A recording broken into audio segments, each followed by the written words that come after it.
A selection from our musicians. Thank you. So it's my pleasure to introduce to all of you the Cincinnati Public School Elementary String Group. Their directors are Carolyn Quinn and Mr. Chris Gibson. And these are kids, yes.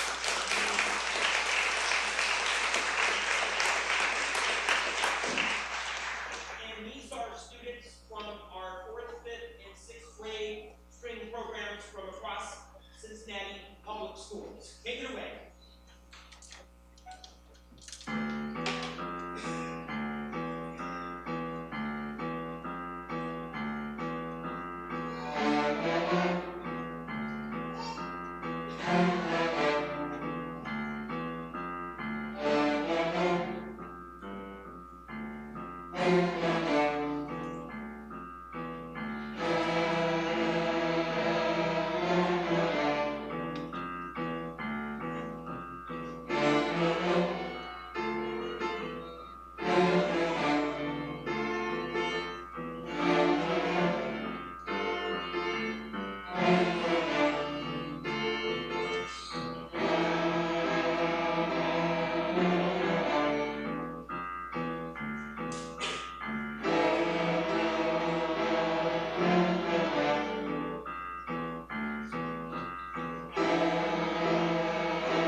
As our students, let's give them another round of applause.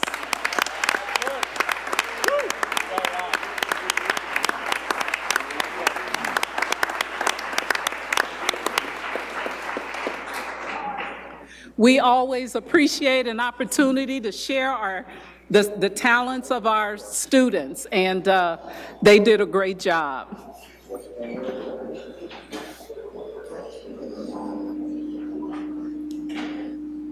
Okay, so as our students are exiting, I call to order the May 6, 2019 business meeting of the Cincinnati Board of Education. We welcome everyone and request everyone in the audience to please silence your cell phones and electronic devices. Please stand for the pledge. I pledge allegiance to the flag of the United States of America and to the republic for which it stands, one nation, under God, indivisible, with liberty and justice for all. Ms. Wagner, please call the roll. Present. Present. Mrs. Bowers. Mr. Davis. Do do do. Do do do. Present. You have to say present. Mr. Messer. Present. Mr. Morosky. Here. President Jones. Here, thank you. I need a motion to approve the minutes from I need a motion to revise the agenda to add the resolution in recognition of Teacher Appreciation Week. So move. All right, Second. thank you. Ms. Wagner, please call the roll. Mrs. Bates. Aye. Ms. Bolton. Aye. Mr. Davis. Aye. Mr. Messer. Aye. Mr. Morosky. Aye. President Jones. Aye. Okay, thank you. I need a motion to approve the minutes from the special meeting April 29th, 2019, and the regular board meeting April 29th, 2019. So move. Is there a second? Second. All in favor signify by saying aye. Aye. Opposed? Minutes are approved. Okay, Mr. Messer, please present the April 23rd Strategic Engagement and Planning Committee meeting report. Yes, Madam President, happy to do so. The STEP committee is our committee focused on the creation of our strategic plan that the district is currently undergoing, which will be communicated to the public in August. A few updates from this meeting. One, as chair, along with our Chief Engagement and Communications Officer, Lauren Worley, the two of us gave very high-level overviews of our strategic planning process to both Cincinnati City Council and to the Hamilton County Commissioners. They were very receptive and appreciative that we came to them to communicate the process that we're undergoing. And also, we're very pleased with some of the facts and figures that we talked about at CPS as far as growth and some of the expansions that are happening within the district. This committee meeting focused largely on the subcommittees providing their updates, and I won't bore you with the details. Those are all included here in the minutes. You know, I think probably the most important thing for this group is to kind of look at the very end of the minutes, looking at the board presentation coming on 5/20. So this will be an opportunity for the entire board to get a full update from the administration along with our consultant partner. And then, you know, the goal, as you'll see here, there is a June 2019 target. So more to come there, but just want to make sure you knew that date was coming for a full board update. And then the next meeting for the Strategic Planning Committee will be on May 28th at 4 p.m. if anyone would like to join. I present the minutes as written. Thank you. Do board members have questions? Mr. Davis. Meeting on the 28th, D2L coming back. Engage to Learn, I don't think is not coming back. Okay, thank you. On the 28th. Okay. Any other questions or comments? Thank you. Ms. Bolton, as Chair of Finance Committee, please present the April 24th Audit Committee meeting report. Chair, portion of it, Ms. Bates is going to be presenting. Ms. Bates. And because it's my favorite committee. So Okay. That too. most of the meeting was consumed with the audit of the transportation expenditures, which was very eye-opening, and I think it was very brave of Mr. Johnson, Lauren Johnson, to be present. And actually, he helped present this. This is at the beginning of his tenure, so we have a baseline from which he can work. But very eye-opening, lots of very significant recommendations for the administration of this department. I mean, number one, create, document, and communicate transportation processes. That's pretty baseline, right? Improvement of budgeting process. You all can read these recommendations, and a full copy of the transportation expenditures audit report is available in the board office. And if the board would like a formal report to the full board, I'm sure that Ms. Roberts and Mr. Johnson would be happy to do so. The rest of the reports were rather brief. You may read those as well. We did act upon the charter updates, which limits the number of individuals that serve on the committee, because we had an unlimited number of individuals who could apply and be appointed. And we kind of quickly found out, and also with the Strategic Planning Committee, that you get too many people on, it's very difficult to get a quorum. So we are limiting by now the number of members who can serve on the Charter Committee, and it's inclusive of the current committee members, and we have been having full quorums. So the number we have now has been working, and that's been adopted. So I present this report of the Audit Committee as written for acceptance. Thank you. Do board members have questions or comments? Mr. Messer. Yeah, I just wanted to give a shout out to Lauren Roberts for her work. And, you know, I wish you could take a snapshot of Lauren and the work that she does with a variety of different departments throughout the district to really make sure that we dive deep to make sure that the district is being efficient and effective with taxpayer dollars for use in our schools. And as she said, some of the data was eye-opening, but that's what was so exciting about it, is we're really going through, and kudos to the entire administration for going through the whole district and finding these opportunities to be even better. So kudos to Lauren. Thank you. He gave kudos, and we weren't at kudos, but it's okay. It was appropriate. Thank you. All righty. Okay, so I need a motion to approve the committee minutes as written. Yes, before the motion, Treasurer Wagner?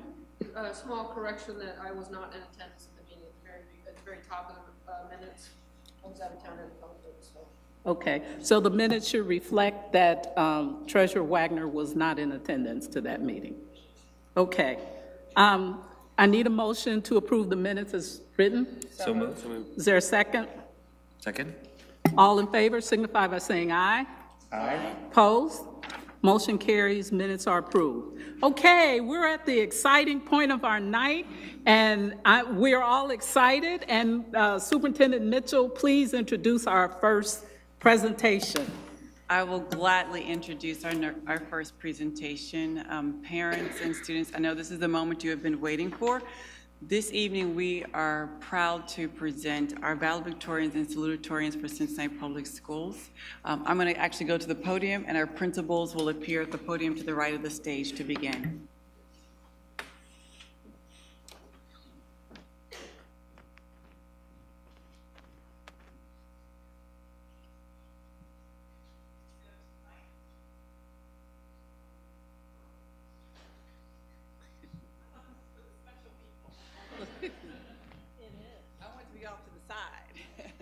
Okay, so tonight, Cincinnati Public Schools, we are here to honor our top graduates for the class of 2019. 41 valedictorians and salutatorians from 14 high schools. The class of 2019 is approximately 1,875 students strong. In their ranks are 24 National Merit Scholar semifinalists, 17 students who earned a perfect score on the ACT entrance exam. That deserves a round of applause.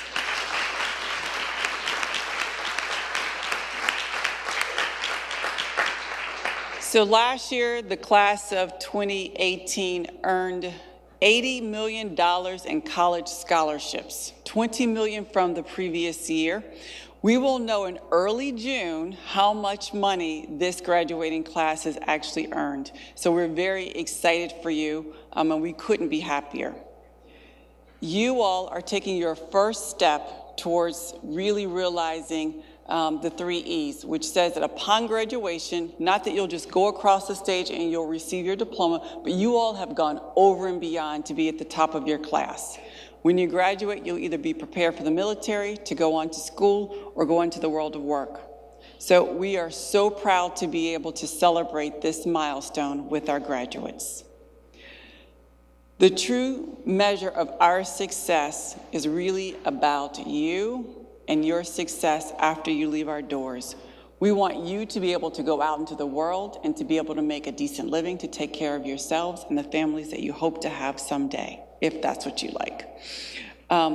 You are helping to make Cincinnati a place of destination where parents entrust the district with their most valuable, beloved treasure, their child. So let's meet all of our principals who will come down. We'll announce each school. Principals will then announce the honorees for their school. Parents, when your school name is called, please feel free to come down and get a picture of this moment. So without further ado, we are going to start off with Aiken High School.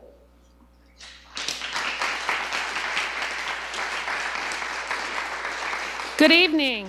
It is my honor to share with you the top 3 performers at Aiken High School. First, I'd like to invite one of my co-valedictorians, Parbati Besnet, to the stage.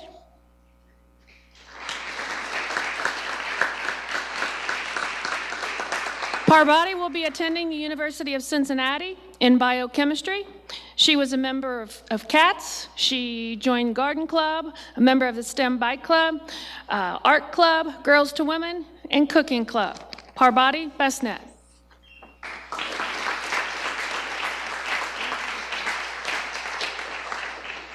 Next, I'd like to invite Deja Jones.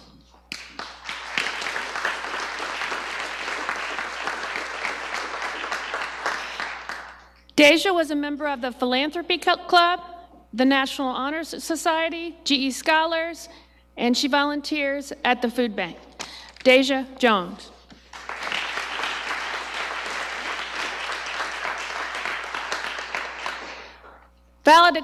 Salutatorian of Aiken High School, Amal Masto.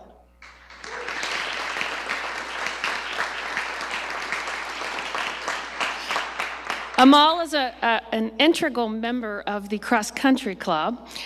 She participates with Refugee Connect and the Red Cross. She's a GE Scholar, and she attends CATS. Amal Masto.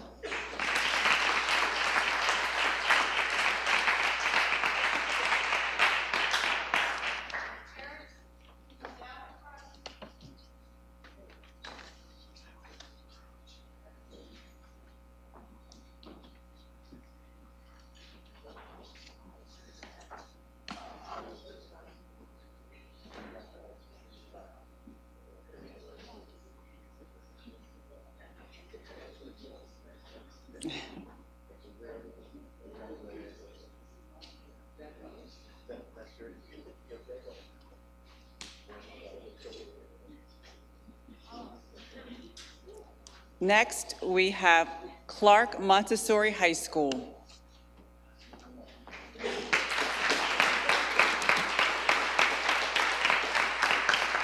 Good evening. We have a ritual at Clark at about this time of year. I gather all of our high performers together, and I ask them to share with me the strengths that they understand about each other. And this particular crew could not stop. Round 1, strengths. Round 2, strengths. They kept coming up with more and more things that were great. One was an amazing puzzle solver, problem solver, humanitarian leader, a cheering section. One I remember specifically always picks others up when they're down. These are qualities I see in all of our students, and you guys really exemplify them and lead them for the whole school. So you're awesome. I am going to share with you a little bit today about what these students have done for their senior projects. That requires a full year of independent academic research, and they're getting ready to present that on Thursday night. So we'll start with Eliza Lehman. Eliza will be attending Bryn Mawr. She is the co-director of our entirely student-run production, drama production, and her senior project is on the topic of Appalachian mining protests, or the images of them. Job, Eliza.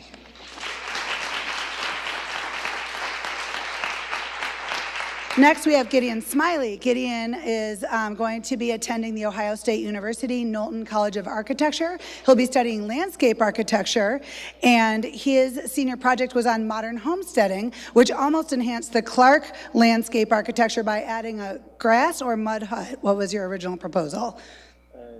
Earth bag dome. Earth bag dome. But it was an awesome idea. So thank you very much. Gideon recently went to Bulgaria with the jazz ensemble and is awesome. Next is Maya Kinalakiat. Oh my gosh, I even practiced Maya Kinalakiat. It's not. Keniakolis. She will be attending the Elliott School of International Affairs at George Washington University. She is also a co-director of the entirely student-run epic drama production, and her senior project is How Social Media Affects Globalization and Nationalism, and she too went to Bulgaria and played jazz. Congratulations.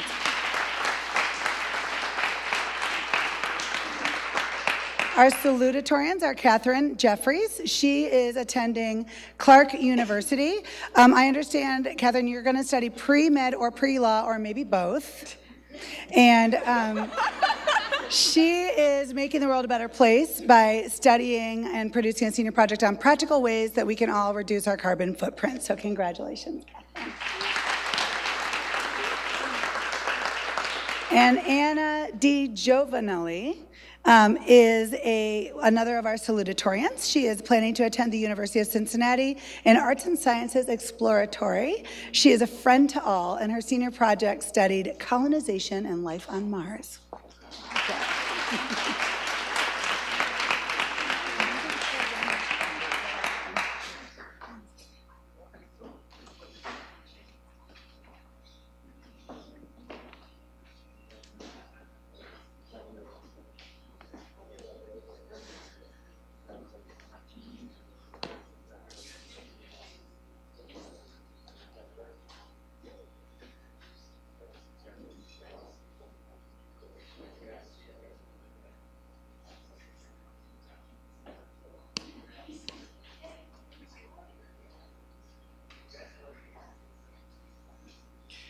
Next, we have Dater High School.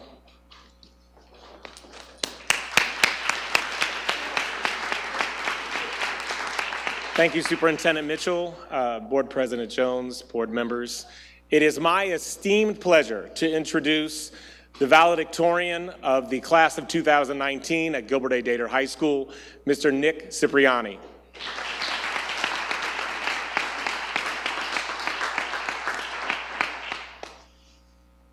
It's very appropriate that Nick is presented to you during Teacher Appreciation Week, as I don't know of anybody who's shown more appreciation for his teachers than Nick, being a constant helper after school and classroom after classroom of some of his favorite and at times not so favorite teachers, helping out not by force but by desire to make the school a better place, and as I say, make Dater greater.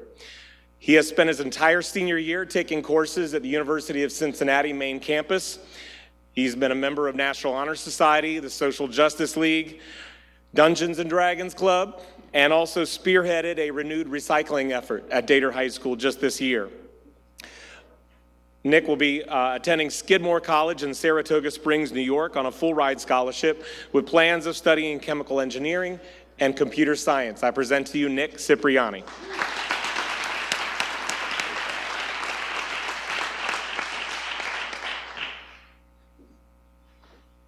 And the salutatorian of the class of 2019, Gilbert A. Dater High School, Mr. Elijah Howell.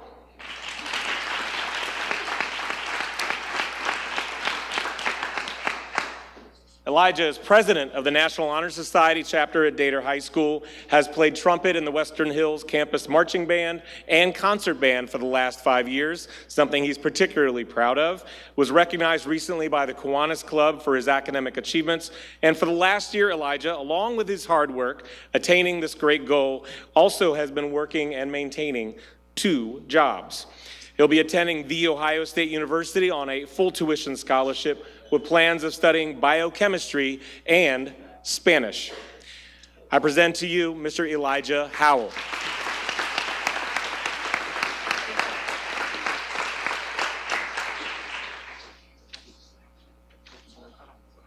You do now.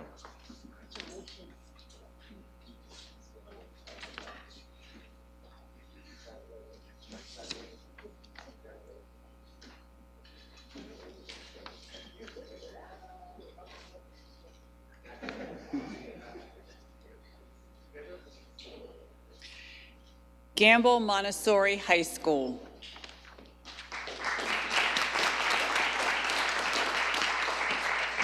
Good evening. So I'm very proud to introduce our valedictorian, Alexandria Lexi, as I know her, Uranik. Come on down. At Gamble Montessori, we seek to develop the whole child through academic, peer leadership, and social justice endeavors. Our valedictorian, Lexi, has flourished in all 3 of these categories. Graduating with a 4.92 GPA, Lexi has successfully balanced her regular high school classes with college courses in biology, human genetics, psychology, and English at Cincinnati State, all while maintaining a managerial position at the La Rosa's call center, working over 15 hours a week. Her work ethic, organizational skills, and natural leadership will make her an asset at Marriott College, where she will continue to explore her interest in life sciences. I present Lexi.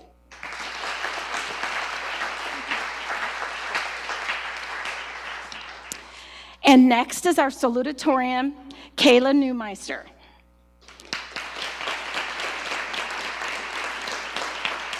I've been very fortunate to watch Kayla grow up over the years because I was fortunate enough to be her elementary school principal and her high school principal. Kayla is the embodiment of creative expression and critical thought. She has worked tirelessly to reinvent herself and advocate for her classmates, working in and out of the classroom to challenge the biases and assumptions of our community while maintaining a keen awareness of social injustices and how they affect the underrepresented minorities. She is graduating with a 4.29 GPA and has received a full scholarship at the University of Cincinnati DAP program, where she plans to study graphic designs. Kayla.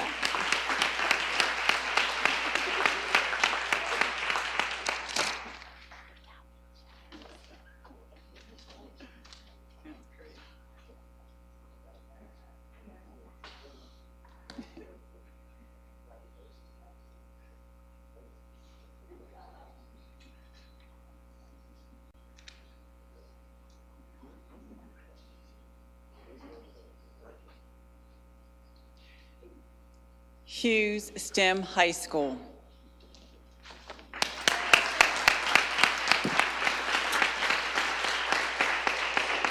Good evening. I'd like to invite this year's valedictorian, Ms. Camilla Edwards, to the stage.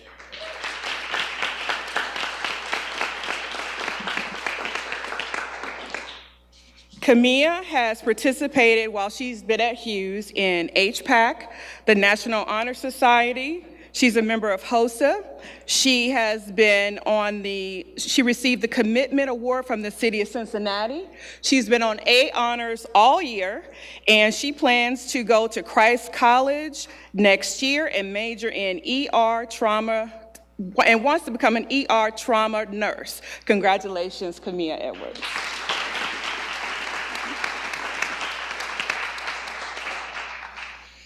At Hughes, we have actually 4 students who are salutatorians. So if Ms. Dajae Hankerson could please come to the stage.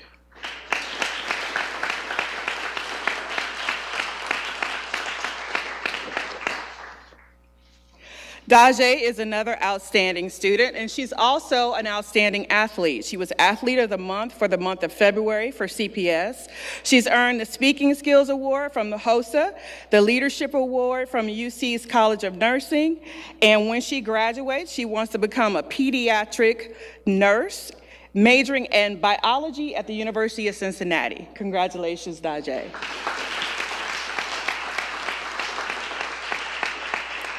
Next, I'd like to invite Ms. Catherine Winland.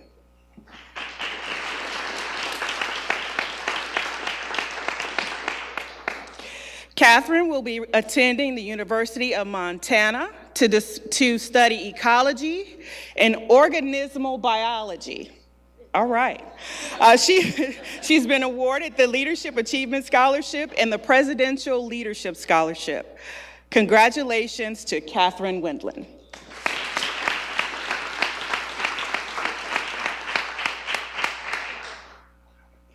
We have 2 additional students who couldn't be here this evening. I just want to highlight them very quickly.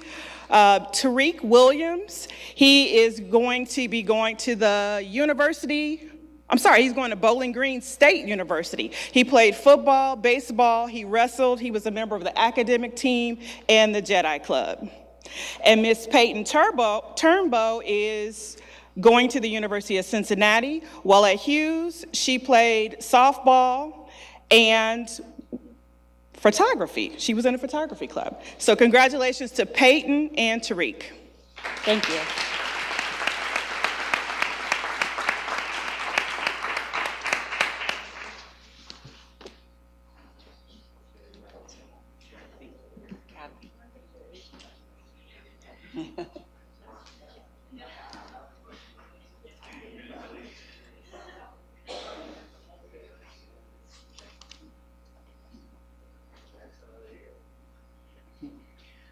Euler School.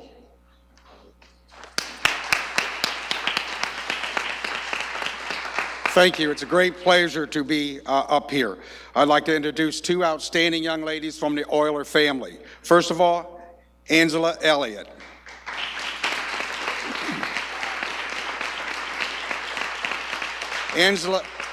Angela, or Angie as we call her, has been a student at Euler since the 8th grade. She has a 3.8 GPA. She is our valedictorian and will be attending UC Uptown in the fall as part of the Gen Ed program. Congratulations, Angie.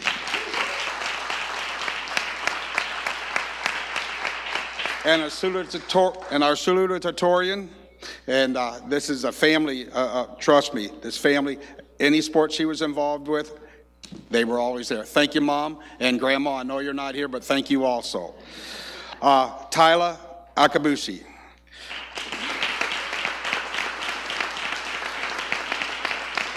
Tyler has been at Euler for 4 years. She arrived as a 9th grader. She has a 3.6 GPA, and she is our salutatorian, and she'll be attending UC Blue Ash, and as she shared, she's undecided.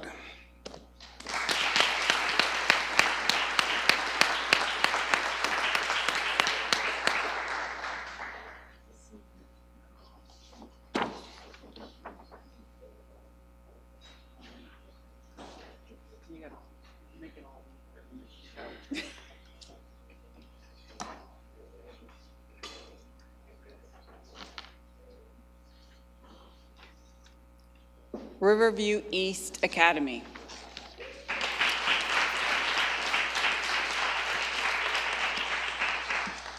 I have the pleasure to present our co-valedictorians for Riverview East. First, Lucius Sexton.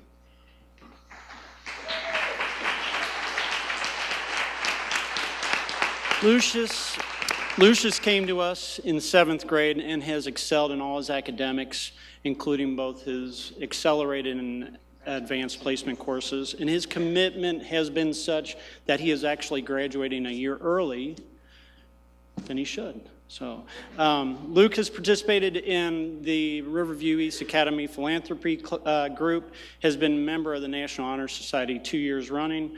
During this past summer, Luke represented Riverview East and the state of Ohio as a delegate at the Congress of Future Science and Technology Leaders, which was held in Boston, Massachusetts, for outstanding grades and leadership in the field of science and technology. Luke plans to attend Wright State, where he will begin his studies in computer science. Luke, congratulations, sir.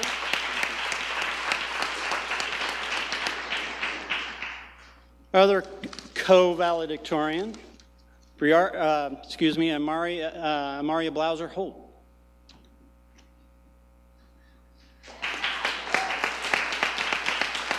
Emery first came to Riverview as a 9th grader. She, from the very beginning, has been an A average student, excelling in all of her accelerated and advanced placements classes. She maintained involvement in the school community through the Philanthropy Club and the Margaret's Place Peer Leadership Group. During the summer of 2014, she was able to study abroad in New Taipei City. This year, as a senior, Emery attended Cincinnati State full-time to complete her high school credits while simultaneously earning her college degree, credit towards her college degree. Emery plans to attend the University of Cincinnati and wants to major in international affairs so she can work around the world in foreign business and governments. Emery, congratulations.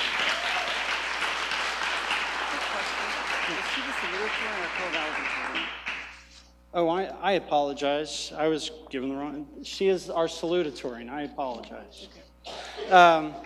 Briara Kennedy is, unfortunately, she was unable to be here. She's our other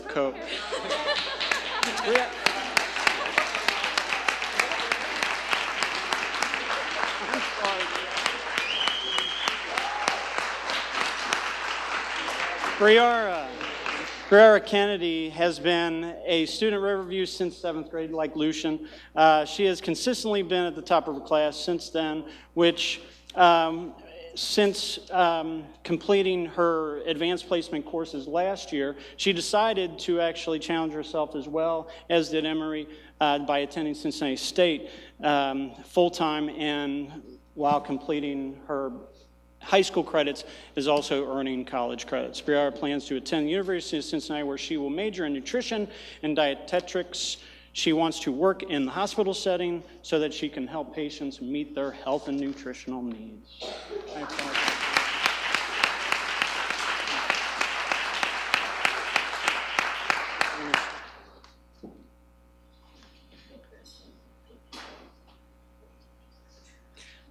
I whispered in her ear, your fellow classmate has your back. She was the one who actually stepped forward and said, she's the coach. So thank you for doing that. That was very nice.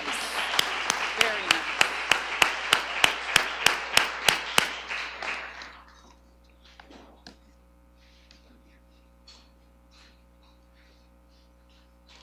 The School for the Creative and Performing Arts.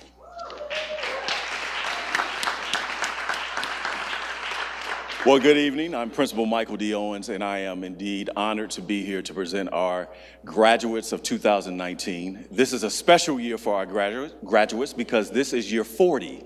Our first graduates graduated in 1979 from the School for Creative and Performing Arts. And so, with that being said, our valedictorian, I was not in that class. 88, all righty. I would like to present our valedictorian, Jane Nalbandian.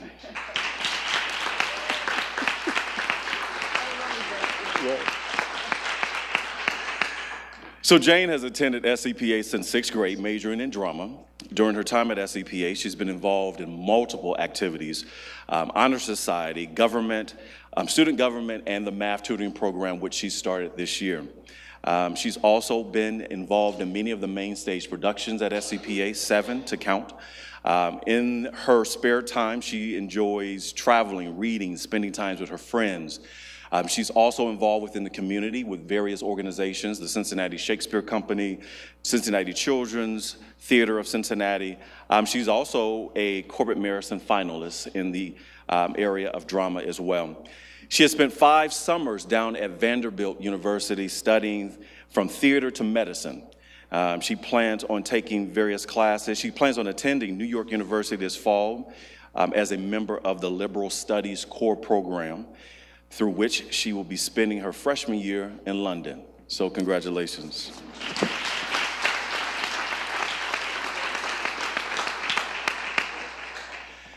Our salutatorian, Geneva Huffman.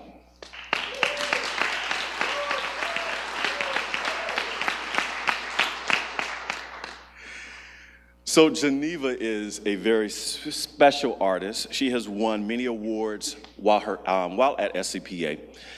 She has won the Artistic Directors Award, which then propelled her to move into high school visual arts class as an 8th grader. She's won first place at the Hyde Park Art Show for her painting was selected for the 50th anniversary poster. Geneva also won 6 gold keys over the past 2 years and 1 gold medal in the Scholastic Art and Writing Awards. She was the finalist for the Overture Awards 3 years in a row, and she was recognized by the Women's Art Club of Cincinnati. In her junior year, Geneva was 1 out of 7 to win the Corbett Marison Award competition and went to the spring and the Visual Arts Department to study art in Spain. Geneva is a member of the National Honor Society with a 5.21 weighted GPA. She is also a member of the National Association of Students Against Gun Violence and a part of the SCPA marketing team. She will continue her education at the Rhode Island School of Design. Congratulations, Geneva.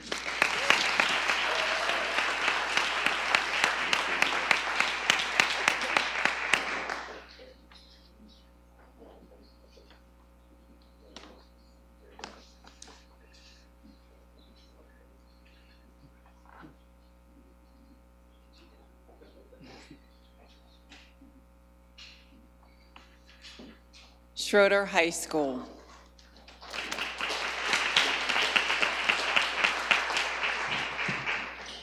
Hello, board members, family, and superintendent. I would like to introduce you to a young lady, Michaela Wormley, if you would like to come up. So,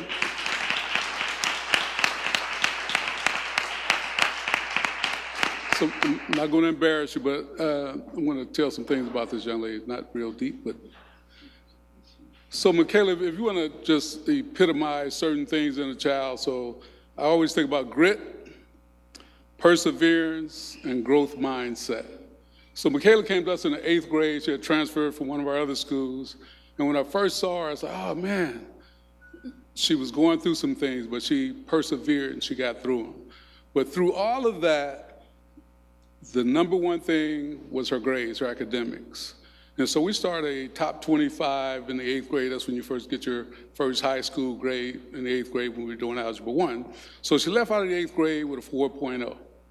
And she never let it go. Through all of her adversities, she held on to it. And I just always admired her for that. Whether she had to take a time off and came back, her grades were always the number one priority for her. So thank you for that, and I know you're going to be successful no matter what you do. Just wanted to share that. But for some other things I'd like to share with you, so we started some programs. I'm going from the bottom up.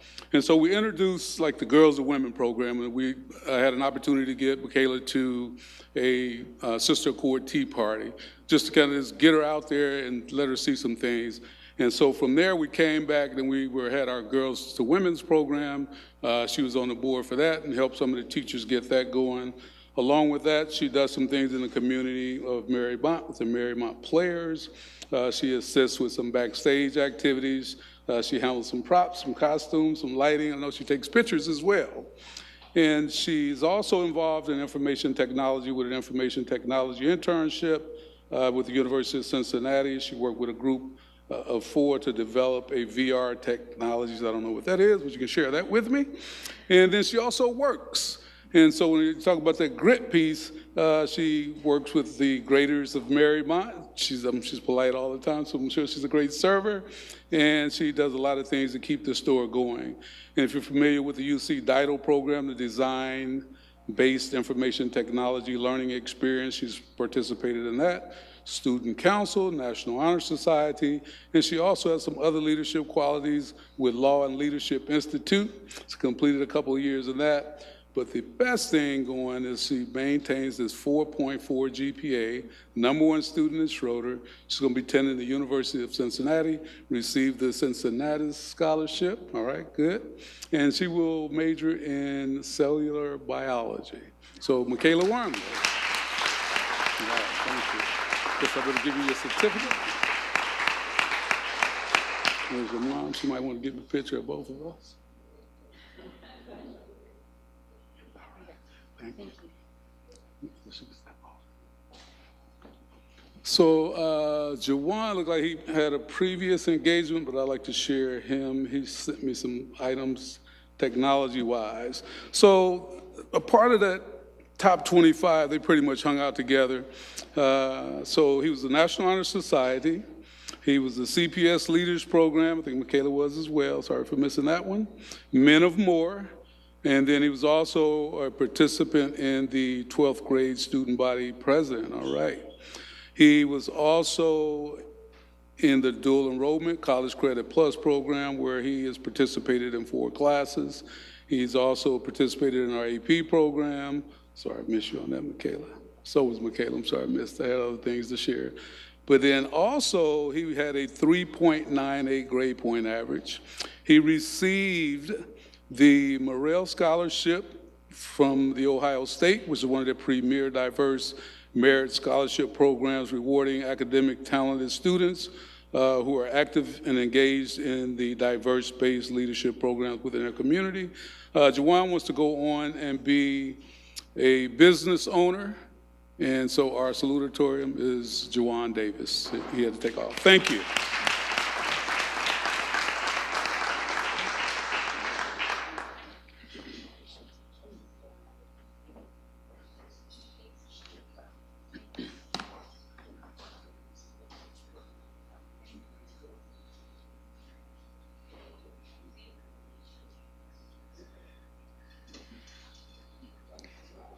Taft Information Technology High School.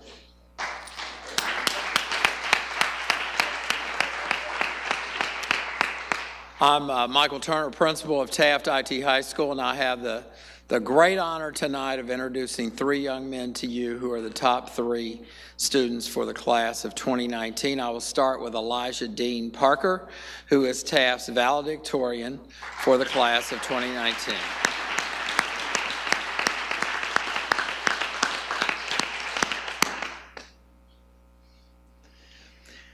Elijah will be attending the University of Cincinnati main campus. He has been a UC student ambassador, actually serving both his school and the University of Cincinnati by providing activities within the school to introduce underclassmen to the requirements for admission to college at campuses across the region. For this service, actually UC is going to reward Elijah with some money, so it's always great to get involved even before you get to the college, because in this case there is a payoff.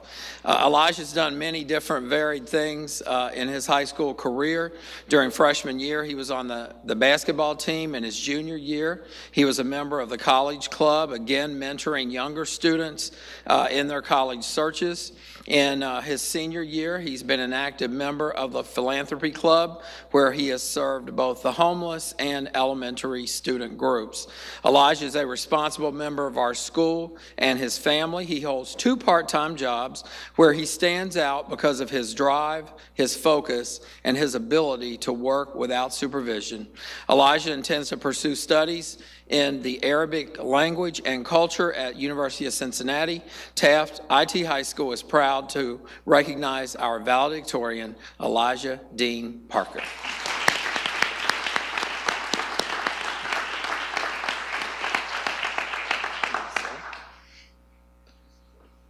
We have 2 salutatorians. One of our salutatorians is Anthony Christopher Murphy.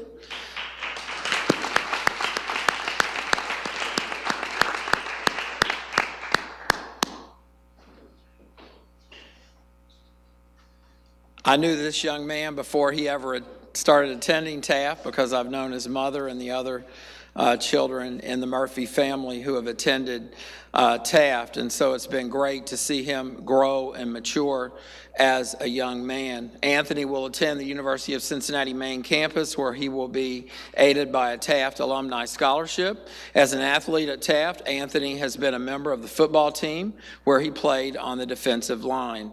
Active in his community, he has tutored younger students at the Boys and Girls Club of America during his freshman and sophomore years. Anthony will be the first in his family to attend college, and he attributes all, he does not say some, all of his success to the unwavering support he has received through the years from his mother. I present to you Anthony Murphy, salutatorian.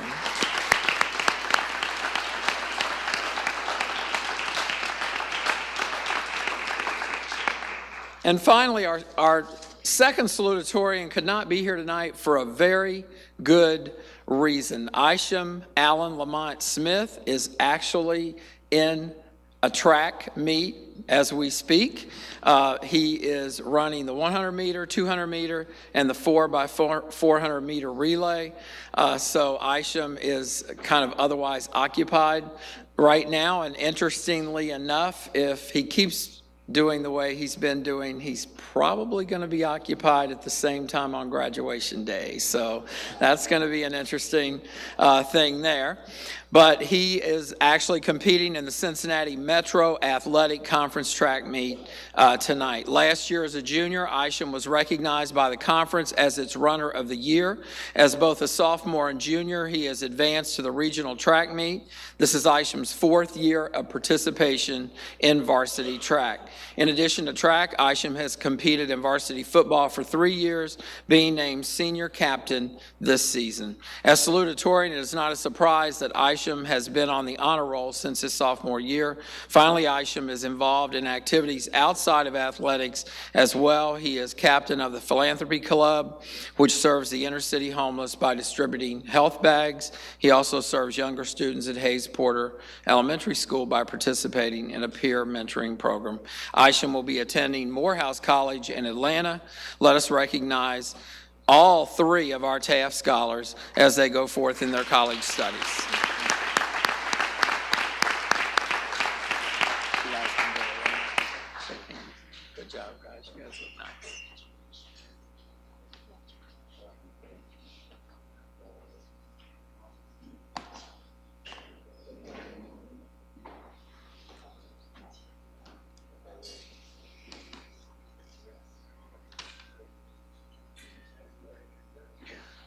Walnut Hills High School.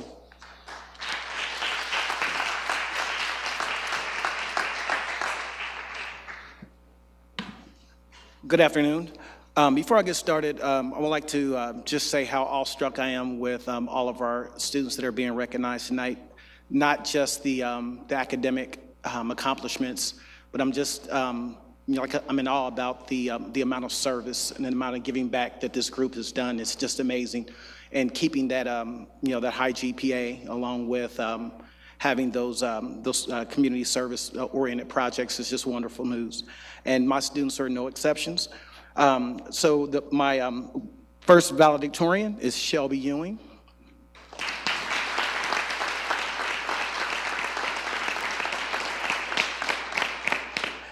Shelby has a 5.62 GPA while taking over 15 AP and college credit plus classes. She's a member of the Cum Laude Society, a National Merit semifinalist, an AP Scholar with honors. And Shelby is the co-founder of the SAM program, which is a program that connects high-achieving varsity athletes with elementary students in the Cincinnati Public School District. Shelby also is an accomplished swimmer, a member of the Chamber Orchestra, and she gives swim lessons at the Clifton Hills Swim Club. And Shelby is committed to the University of Virginia, where she plans to major in finance. Ladies and gentlemen, Ms. Shelby Ewing.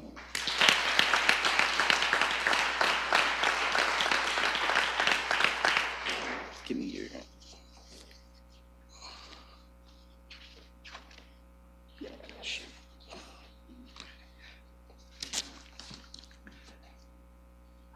Our salutatorian, Ellen Walter.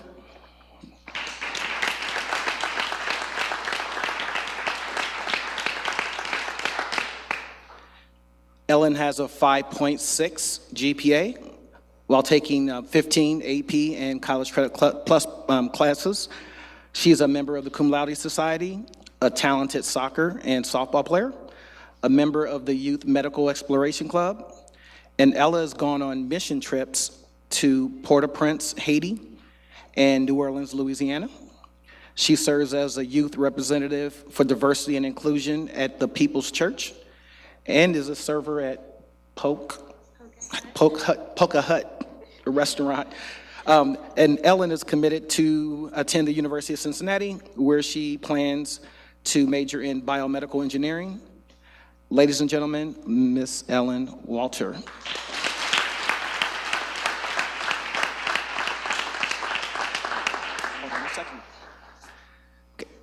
This year, Walnut Hills has 3 valedictorians, and I want to just mention a little bit about the 2 that aren't here. One is Greta Campbell. Greta Campbell has a 5.62 GPA while taking up to 15 plus AP courses.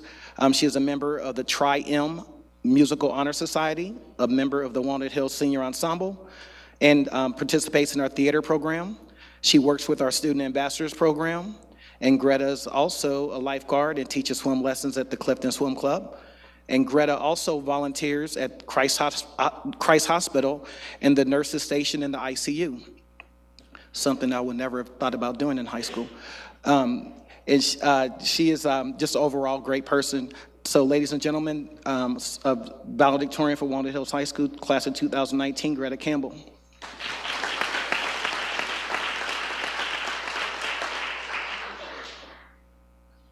Our final valedictorian is Annika C. Annika has a 5.62 GPA while taking 16 plus college credit plus and AP courses. She is an accomplished ballerina, and Annika was the finalist in the World's Ballet Competition and the recipient of 2 Overture Awards for dance. And Annika is a member of the Walnut Hills Academic Quiz Team and Green Club. And in her free time, she volunteers at the Princess Ballet Program with the City Gospel Mission, where she teaches ballet once a week to underprivileged girls in the city of Cincinnati. Annika is committed to attend Princeton University, where she plans to major in biology. Ladies and gentlemen, Annika C.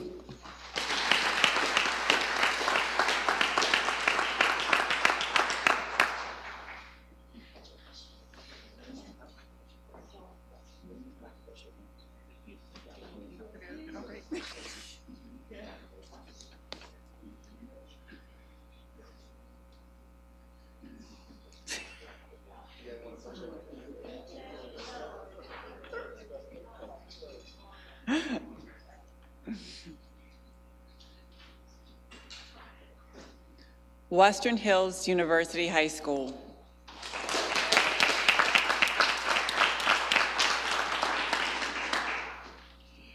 Good evening.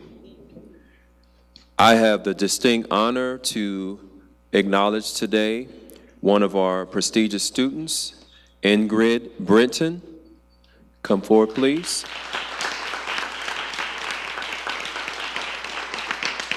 She maintains a 3.8 GPA. She is pursuing theater at the Baldwin University. And she's actually accomplished many scholarships. She's also part of the dance team. Give her a round of applause. Ingrid Britton.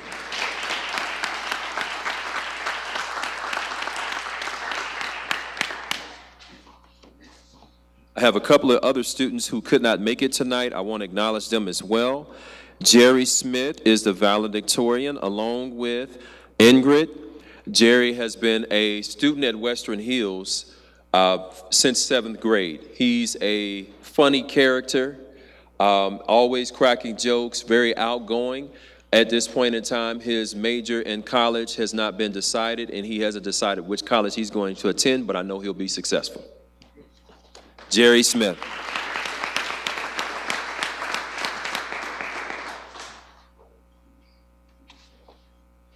Anna K. Spencer is a student at Western Hills as well. She is the salutatorian. She's won numerous awards, including the YMCA, the WYMCA award. She's also a member of our Key Club. She's participated in just about every activity that you can think of at Western Hills. She's extremely active. Again, let's give some round of applause for Anna K. Spencer, the salutatorian.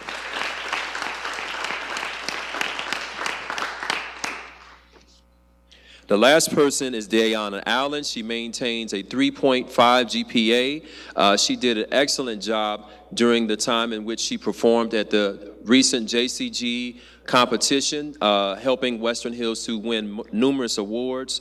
She also is a part of the Key Club. She's a part of the Kiwanis Club as well. So let's give it up for Dayana Allen, the salutatorian.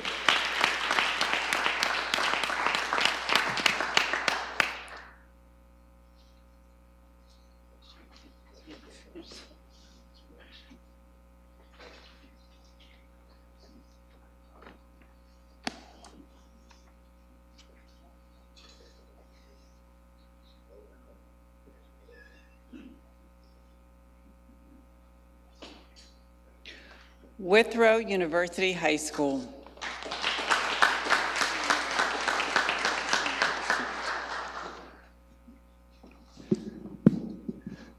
Good evening.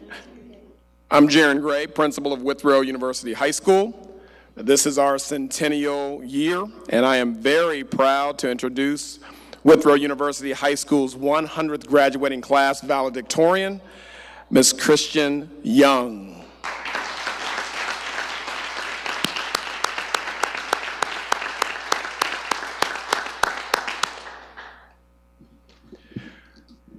First and foremost, Christian Young is recognized for her intelligence, her positive attitude, dignified bearing, and devotion to hard work. Even after losing her father just a few months ago, she remained focused on her education and continued to excel academically, earning a GPA of 4.7.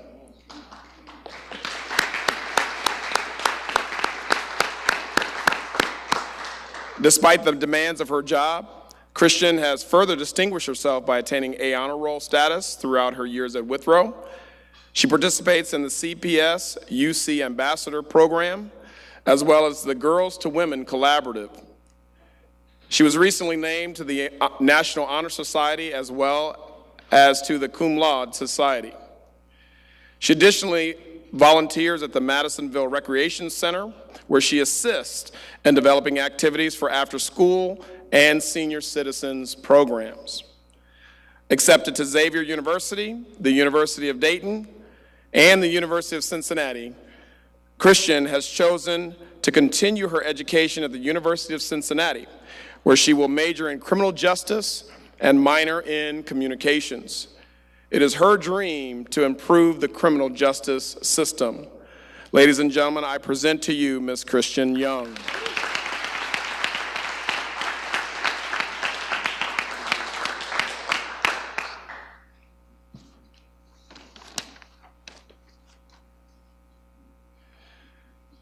I am also proud to present and to introduce to you Withrow University High School's 100th graduating class, salutatorian, Mr. Isaiah Houston.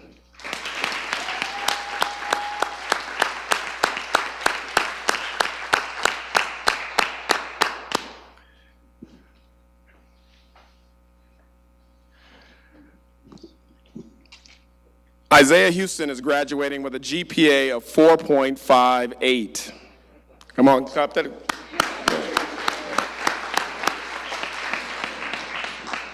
Isaiah has completed a number of AA, AP, and College Credit Plus courses at Withrow.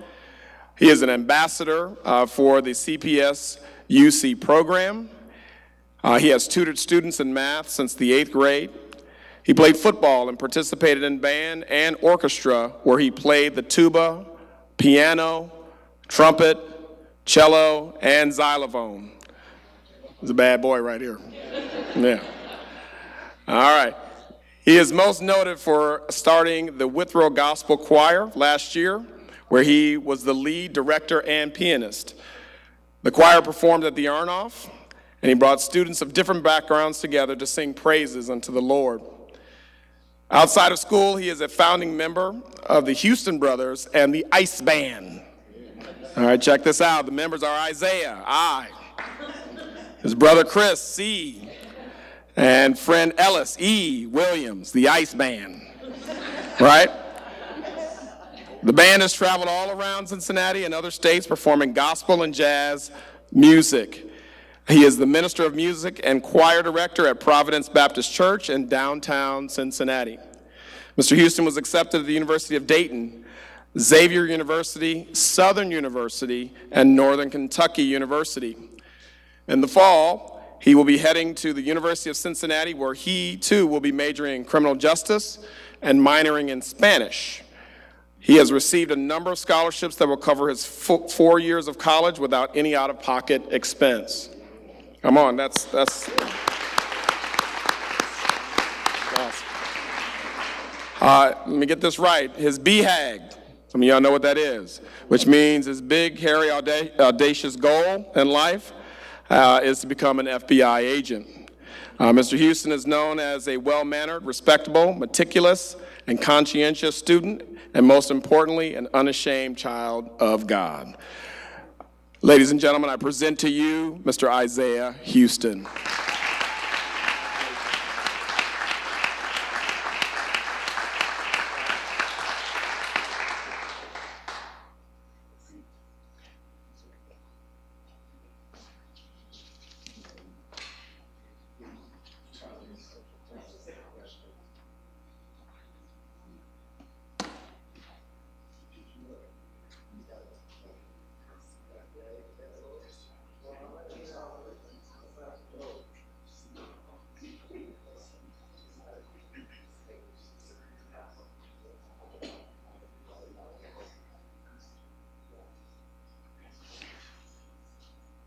Woodward Career Technical High School.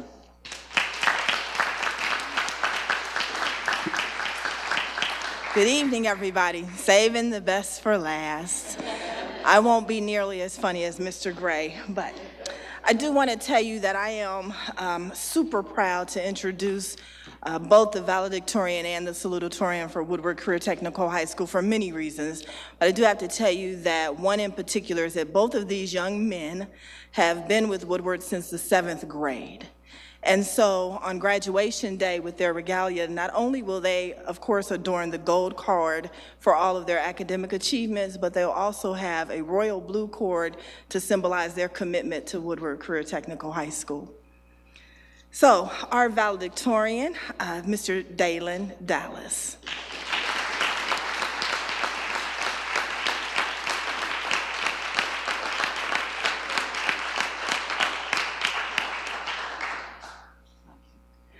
So Dalen is a member of our Advanced Manufacturing Technologies Academy.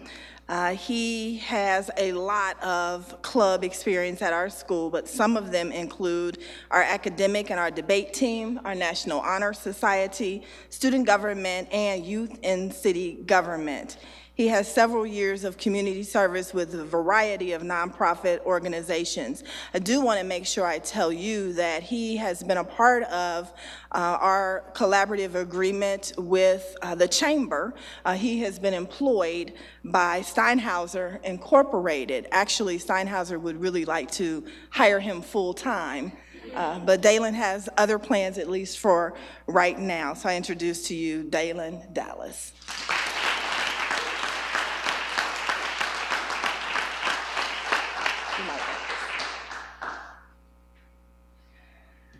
Our salutatorian, Mr. Michael Hunter.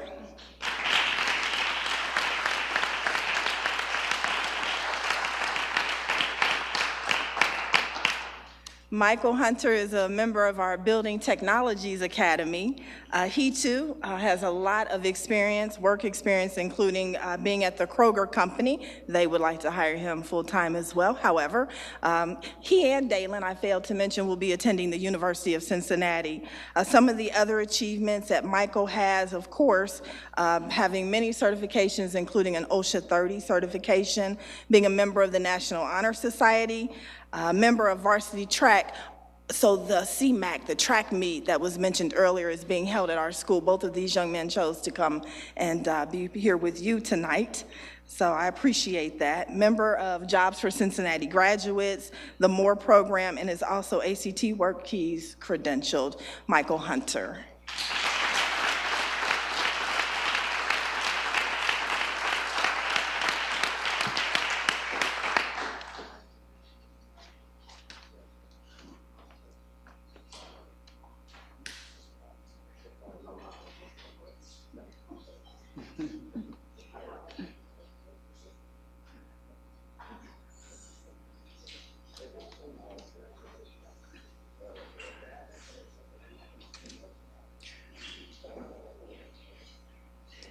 So to the board, parents, and the public, we present to you our 2019 valedictorians and salutatorians. We are so very proud of each and every one, and we would also like to acknowledge our parents. So parents, please stand up and be recognized.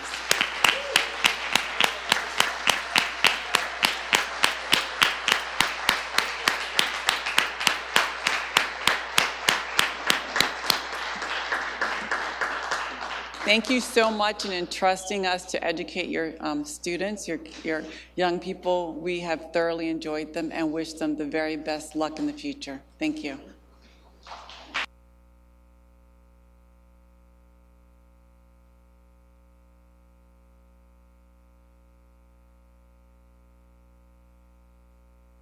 You're welcome to leave at any time. I would like to offer the board members an opportunity just to comment if you should so choose. Does anybody have a comment? No?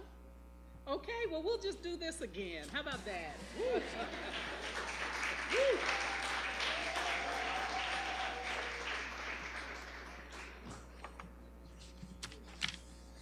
Good job, guys. Yeah. Okay. I don't think it's working.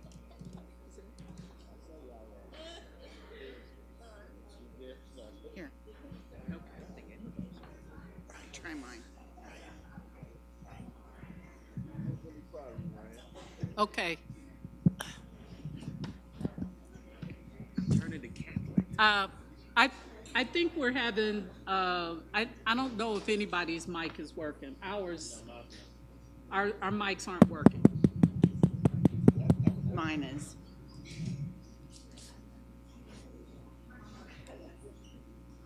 Okay, we'll continue. Superintendent Mitchell, would you present the next presentation, please? I really don't need it, I'll just talk loud. Somebody step up. Oh. All right, so our next presentation is for Kilgore School, and this is a Kilgore and Parent Teacher Association. Okay, come on down, yes.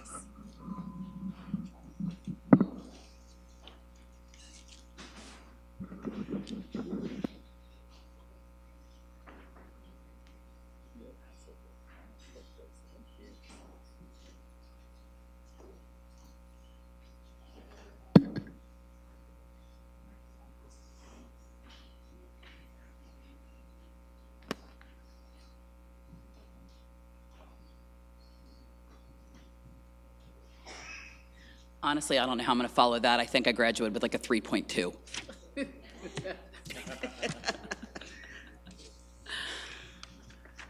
I'd like to begin by thanking the board for allowing us the time to present our proposal.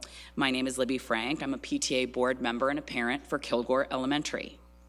We are here to request that a waiver be granted for CPS Board Policy 7510, use of district facilities and property as it pertains to alcohol on school property. Our goal as the PTA is to continue to support the programs already implemented at Kilgore and to create new opportunities for our students in the classroom. We have always prided ourselves on being a solid financial support to our school and our teachers. Finding new resources of revenue is a constant challenge. Kilgore Elementary has a long history of parental involvement, but as we move forward with our partnership with CPS and Vision 2020, we find we need to be even more proactive, looking for ways to update our fundraising efforts to match the educational needs of our public school students.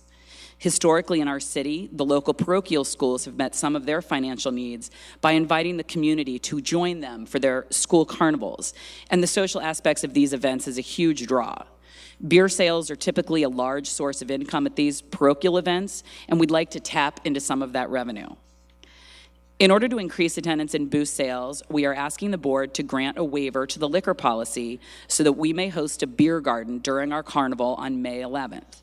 In the not-so-distant past, this event was our biggest financial take of the year, but in recent years, that has fallen off. We are hoping that by selling beer and wine at the carnival, it will draw a larger neighborhood crowd and keep people at the carnival longer and substantially increase revenues. We have taken the time this year to replan the physical layout of the carnival to alleviate any worries the board may have of serving alcohol on our elementary school grounds. The entire carnival has been shifted to one side of the school, and the beer garden will be on the far side, accessed only through what we call the breezeway. There will be a table in front of this entrance for ID checks and drink ticket sales, and our beer garden will be placed on the intermediate playground beyond that point. The only other thing on that side of the building will be volunteer parking. We have provided our proof of insurance, and as always, have procured professional staff to help run the event. There will be Cincinnati officers on the premises, and as required by the application for the temporary liquor license, the Cincinnati Police Department has been presented with the information and have signed off on it. We appreciate your input, and my fellow board members and Ms. Cook-Frazier are happy to answer any questions you may have. Thank you. Do board members have questions or comments? Mr. Messer? I just want to know when it is. It's the 11th. It's Saturday. It's like a really full map here, so. 11 to 5. Yeah, everyone's welcome. This weekend? This weekend. 11, it's Saturday from 11 a.m. to 5 p.m. Okay. Any other questions or comments? And I believe there is a resolution on the agenda tonight. Yes. Thank you. Thank you. Thank you. Superintendent Mitchell, would you introduce our final presentation?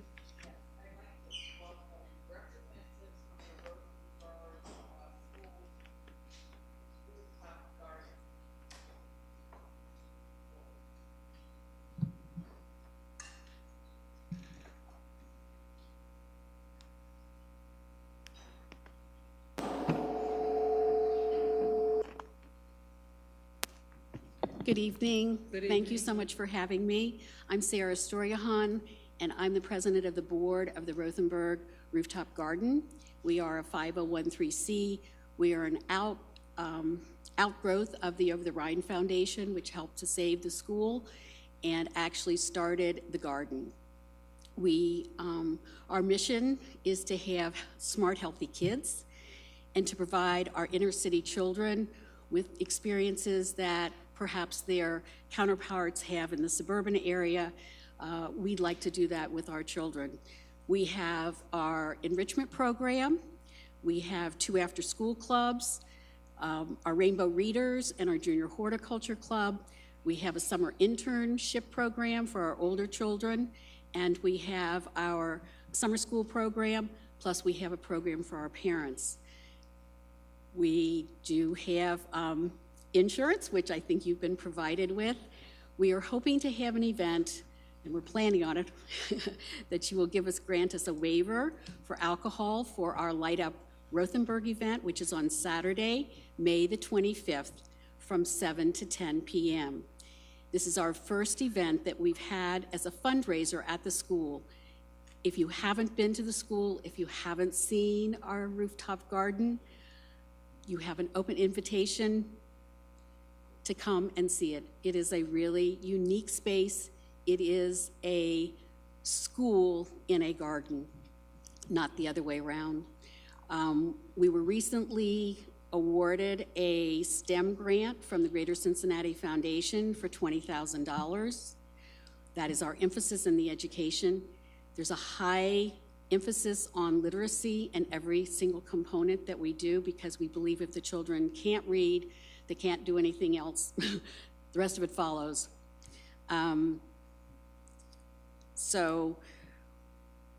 Does anyone have any questions? No children will be at this event. It will be on the rooftop, and we are praying for no rain.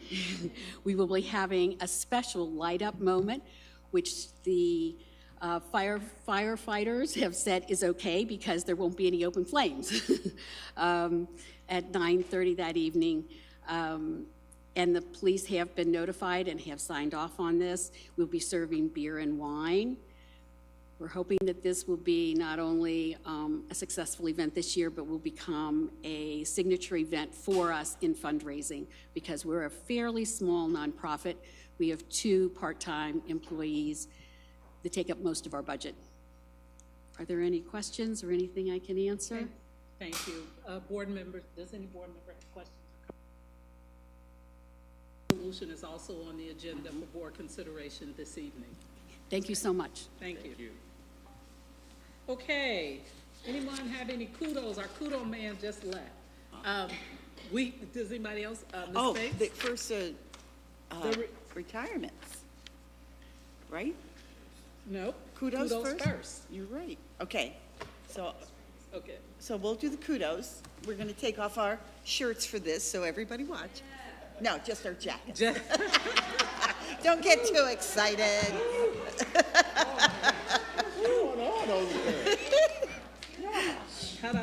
Okay, so some of you may know the story about the relationship between the Sierra Leone schools and Aiken High School. But if you don't, I experienced that firsthand this week. I went to Aiken High School for the release of their book that they published in-house.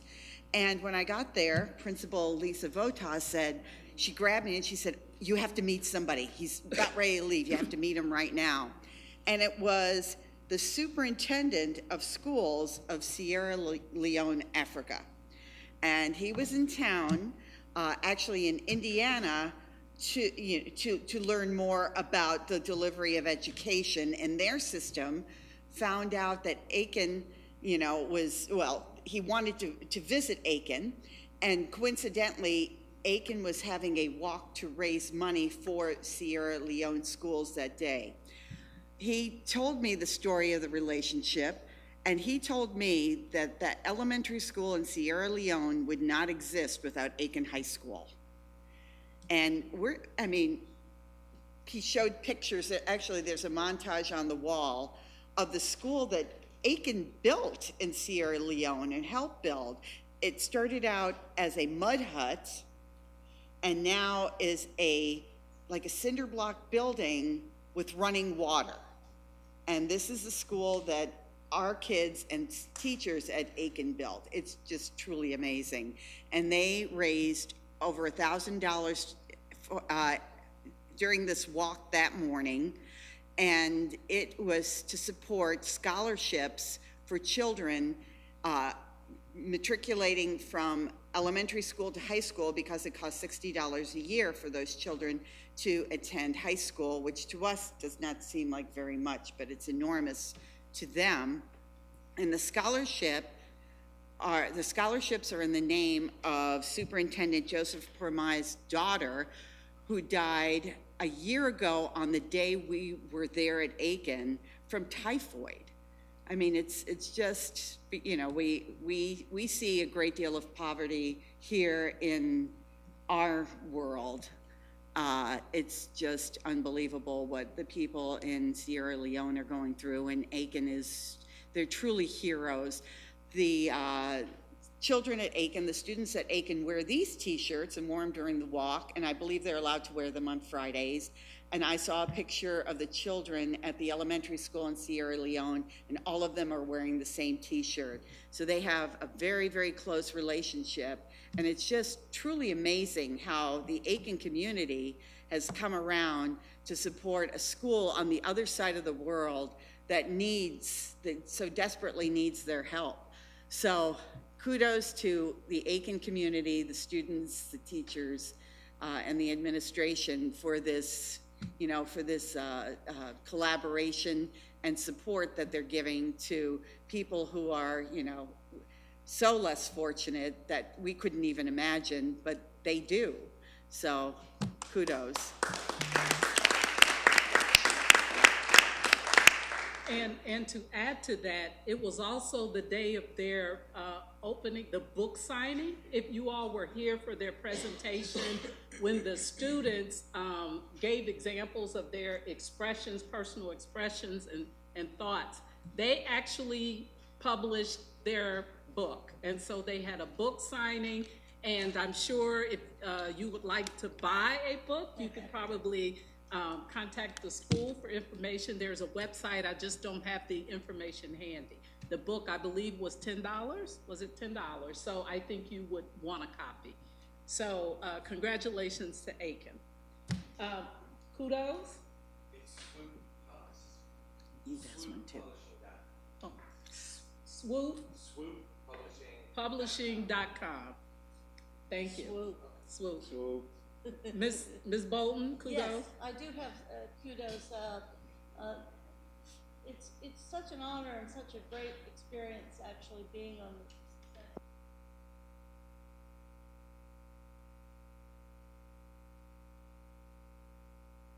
invigorating and inspiring. But this last Friday and Saturday, I was very pleased to participate on Friday afternoon here on this stage with the groups of folks from Miami University, The Ohio State University, Eastern Kentucky University, and Cincinnati Art Academy to honor the students from our various high schools, our various high schools who have been able to receive scholarships as part of special programs that highlight our students. And then after attending that, I was fortunate enough to go out to the GE Education Center, and as I went out to GE Education Center, I got to watch the awards ceremony too for our LINK projects, which are part of the social studies curriculum and started some years back with the great effort by GE, and they focus on project-based learning and problem solving, and we had a number of our high schools win the various awards as they were judged by GE and other folks on the judging committee. However, that wonderful experience, both of those were, I hate to tell you, were even surpassed. By Saturday, I was fortunate enough to attend the Academy of World Language International Festival. And in a school building that houses the world, I was genuinely moved, and I've attended most of the ones since I've been on the board, but this one seemed particularly fascinating, and I'll jump to kind of the conclusion. Not only do you have the international array of food, not only do you have a packed gymnasium and a packed cafeteria, and the need to have traffic control because of the turnout, And not only do you look and you're sitting in the bleachers as I was and look out over that crowd, do you see the world as it actually may be instead of what we think it is. The remarkable thing was that all of the grades had performances, be they dance or be they singing or be they reading, whether it was sharing language or what have you. But, and I will try not to cry, but I lost it totally at this festival because they conclude their programming with a parade of nations. And they get every one of the nations that is represented there at that school, and there are 50 of them. And these children walk in holding the banner or the pennant, if you will, of their flag. And they come in by region, but each country is named specifically. And every nation, of course, gets applause. And I was sitting next to some folks from Guatemala, and they were waiting for their nation to be named, and of course to see their children. But the interesting and unbelievable thing, two things. There was a country, and I won't say which it is, but it was a Middle Eastern country that was introduced, and a man from the audience, a grown-up from the audience, came and stood right in front of the children and applauded and motioned to his flag of his country, I presume, and he began to sob. He had to be taken back to his chair because, you know, you can't have all the grown-ups, but this was a moving moment. But finally, at the end, the last country that they introduce is the United States of America. And the entire audience broke out in the biggest standing ovation and applause and cheering from the whole day. And most of these folks were not born here. But I was really moved by what that school is doing. From a standpoint of if the world could work as well as the school is, we'd all be better off. But I was incredibly impressed with the children, with their families, and with the staff. Every staff member was doing something terribly important and committed. So kudos to AWL and what they stand for in our own district, but more particularly what they stand for in this country. Thank you.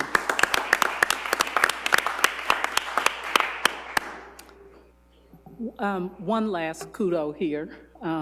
I just want to say congratulations to our board colleague, Ozzie Davis, who this past weekend became a living legend. I apologize because I wrote down the name of the award and then I forgot it, but I'm sorry. But what I do know about it, let me tell you what I knew about it. I think the key word in the award was living legend. And you know, I believe in giving people their flowers while they're here and the recognition while they're here. And those of you who know Ozzie know that he's a community-minded and activist involved in everything. And I have heard that there's another person who's referred to as the mayor of Avondale, so you must be the president of Avondale. So if you know him and what is the name of the car? The van? The what? The Hood Hooper. You'll see him patrolling the neighborhood all day long. So I want to say congratulations to Ozzie Davis on his award.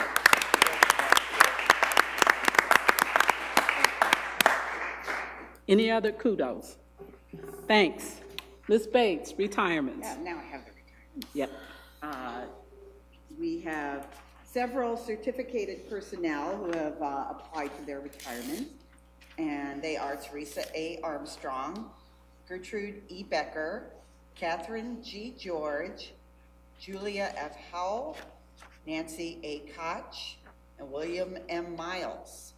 So we thank you for your service to our children and wish you well. Congratulations. Thank you. We are now at the item on our agenda for hearing the public. Each speaker has 3 minutes to speak, and Ms. Wagner will be our timekeeper. When the buzzer goes off, your 3 minutes are up. Please refrain from discussing any personnel items. When your name is called, please come to the podium to speak. We have one speaker tonight, Mr. Rosen.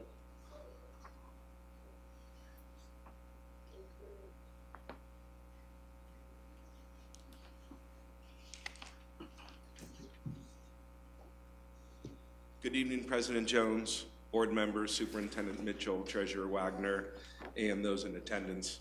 I am Greg Rosen, an Oakley resident and proud parent of 2 CPS students. First off, as today began Teacher Appreciation Week, I'd like to echo others and the board and share my gratitude for our district educators and our Cincinnati Federation of Teachers.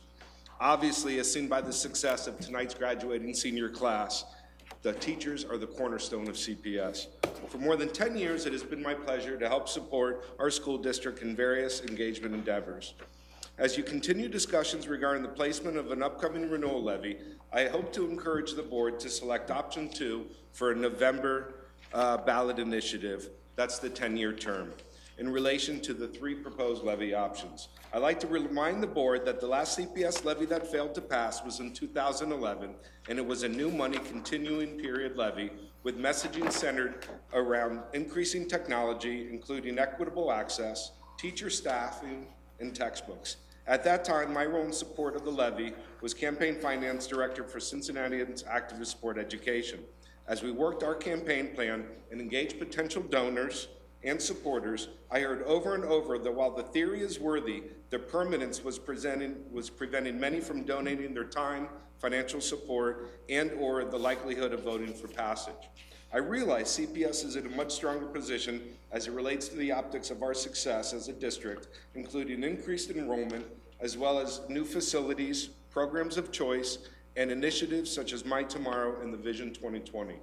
What used to be called urban flight is now equated to urban plight, as new families rightfully flock to our district and our city. So I again ask the board to select option 2 as a November renewal levy on the ballot for a 10-year term by considering first, replacing the 5-year levy to a permanent tax will not afford the campaign to claim that it's just a renewal. 2, the campaign will no longer be able to message and won't raise taxes given the likelihood of ongoing development throughout our city, for after the first year, it is very likely to generate additional funds. Third, while Northern Ohio school districts have a history of passing permanent levies, in Cincinnati, especially in these politically charged times, our various centers of influence and property owners still lean conservative in outlook, preferring the accountability and oversight that a term period certain affords. CPS, through the ongoing leadership of Treasurer Wagner, has become better stewards of our taxpayer funds, has also increased transparency via utilization of OpenGov, while forced to find creative ways to do more with less federal, state, county, and city financial support, all to implement the vision of this board. Yet our city's residents and property owners are vocal about feeling an ever-increasing pinch of rising property tax values, along with the confusion surrounding abatements and public financing contributions. Henceforth, I do not currently believe the adverse risk of not passing a renewal is worth switching to a permanent levy over a period certain 10-year term. Lastly, kudos to our graduates that were here tonight. Amazing. I think I got half of their GPAs. Thank you. Thank you, Mr. Rosen. Okay, so we're at the item on the agenda now for our board matters discussion, which is regarding the tax levy options. I believe you do have some reference material to aid in that discussion, and also Treasurer Wagner is available if we have questions, and so is Mr. Hoying. So I'm going to ask our finance chair to kind of lead us into that discussion, giving us an overview and kind of where we are now. Thank you, Madam Chair. On behalf of the Finance Committee, we can get started, and then I want, of course, finance members and board members to chime in. But over the last several months, actually more than several months, the district has been reviewing the need, as you know, for the renewal, and I think by the efforts of former Chair Messer of Finance and also Member Bates of Finance. Research was even done to figure out some of the other options as well that we don't normally use and haven't used in the past. As some of you know, we are faced with a number of levies, renewals, and possibly new monies, all within just the next several years. And that's a tremendous burden. We're also faced with the need of making sure that we provide the kind of stewardship of the funds that is required to do due diligence. In order to bring to the full board, the treasurer has conducted an effort, as have folks that are involved with many of our levy plans, and reached out to a number of experts to figure out the number of options that are best for us. And then the various configurations of the various options, which starts to total more than 3, but indeed gets as many as 9 or 12, depending upon what you're doing. In the effort to find the best solution, we have investigated the types of levies that could be used. We've investigated the timing of those levies that would be best suited. We've also figured out some of the more significant political aspects of the timing and the amount and the staging of those levies. And what we've resulted in, what has resulted, it seems, is really 3 options. And those 3 options particularly would be to continue our usual effort regarding an emergency levy, if I think it's the right terminology, for 5 years, and I believe it is for $65 million annually. Totally, completely essential for our efforts in the district, and would be disastrous not to have it. So one option is to go ahead and do that either in November of this year or somehow in the spring because of a political possibility of more turnout. But I think the board has particularly begun to settle in on that option as being a November option rather than the spring option. So one is to go ahead with a 5-year, $65 million emergency levy. Another option that has been discussed is continuing as an emergency levy, so to speak, but putting as a 10-year frame of reference as to when it would have to be renewed. And going again, and correct me, Mr. Messer and Ms. Bates, if this is, if I'm wrong, but going in November or the spring, and the board has started to settle more on going in the November time period. Right, and those things appear on the resolution, but a lot of dialogue has proceeded to where even these resolutions have now settled in. The third option is one that is particularly attractive for any of us that have been involved with levies, be it in this district or as President Jones in another district or me in another district, is the possibility of having a continuing levy. And the continuing levy, I think it would be great to have some folks much more versed than I to present that as an option. But what it basically means is that it is not an emergency, it does not get renewed, and it is a continuing through the life of the district with some things changing if indeed there is new construction and if indeed there is any reason to end it. But it is literally by name continuing. It is not called as such a renewal, and it would increase over time based only on new construction. And so that's part of the option that I think it would be great to have the treasurer, legal counsel, and perhaps our political advisor to help us understand that better than I'm able to explain, because I think this is new knowledge for most people. The other piece of that then is that we have a time frame that is semi-sensitive in that we want this to be part of, as Mr. Messer has suggested, have the planning and the work and the decisions made earlier than usual, which would be like this month, and that somehow it is also connected to our unveiling, if you will, of our strategic plan and indeed has some impact on the budget that the treasurer hopes to pass somehow by the end of May, but has to legally pass by June 30th. So that's the time sensitive, and that's where we are, but lots of work's been done by the administration, by legal counsel, by our political advisors, by our community folks that care about this, and certainly by the previous finance committee as well as the current finance committee. That's my summary. Okay. Do other board members have additional comments or questions before I asked Treasurer Wagner to comment, and perhaps Mr. Hoying? Ms. Bates. Yes, I would like to offer some input. This was, the options were examined by our audit committee, and their recommendation was to go with the continuing levy. And that was voted upon and approved by our audit committee. That was option 3? Yes. Yeah. It wasn't, we had a special meeting, not this past meeting, but the meeting prior, and it was dedicated to this. Okay, Mr. Messer. Yeah, I think last year when we began this journey of exploring options, you of course get much more in the weeds when you sit in these seats. And I will tell you, as somebody who is an avid supporter of our schools and always has been, I didn't know that there was a time limit. I don't think I ever paid attention that it was, oh, this is for 5 years and then you'll have to re-vote on this. So as we started looking into that and finding out that, well, in fact, many other districts actually use the continuing versus the 5-year timeline. And so that kind of checked the box to say, yep, lots of other districts are doing this.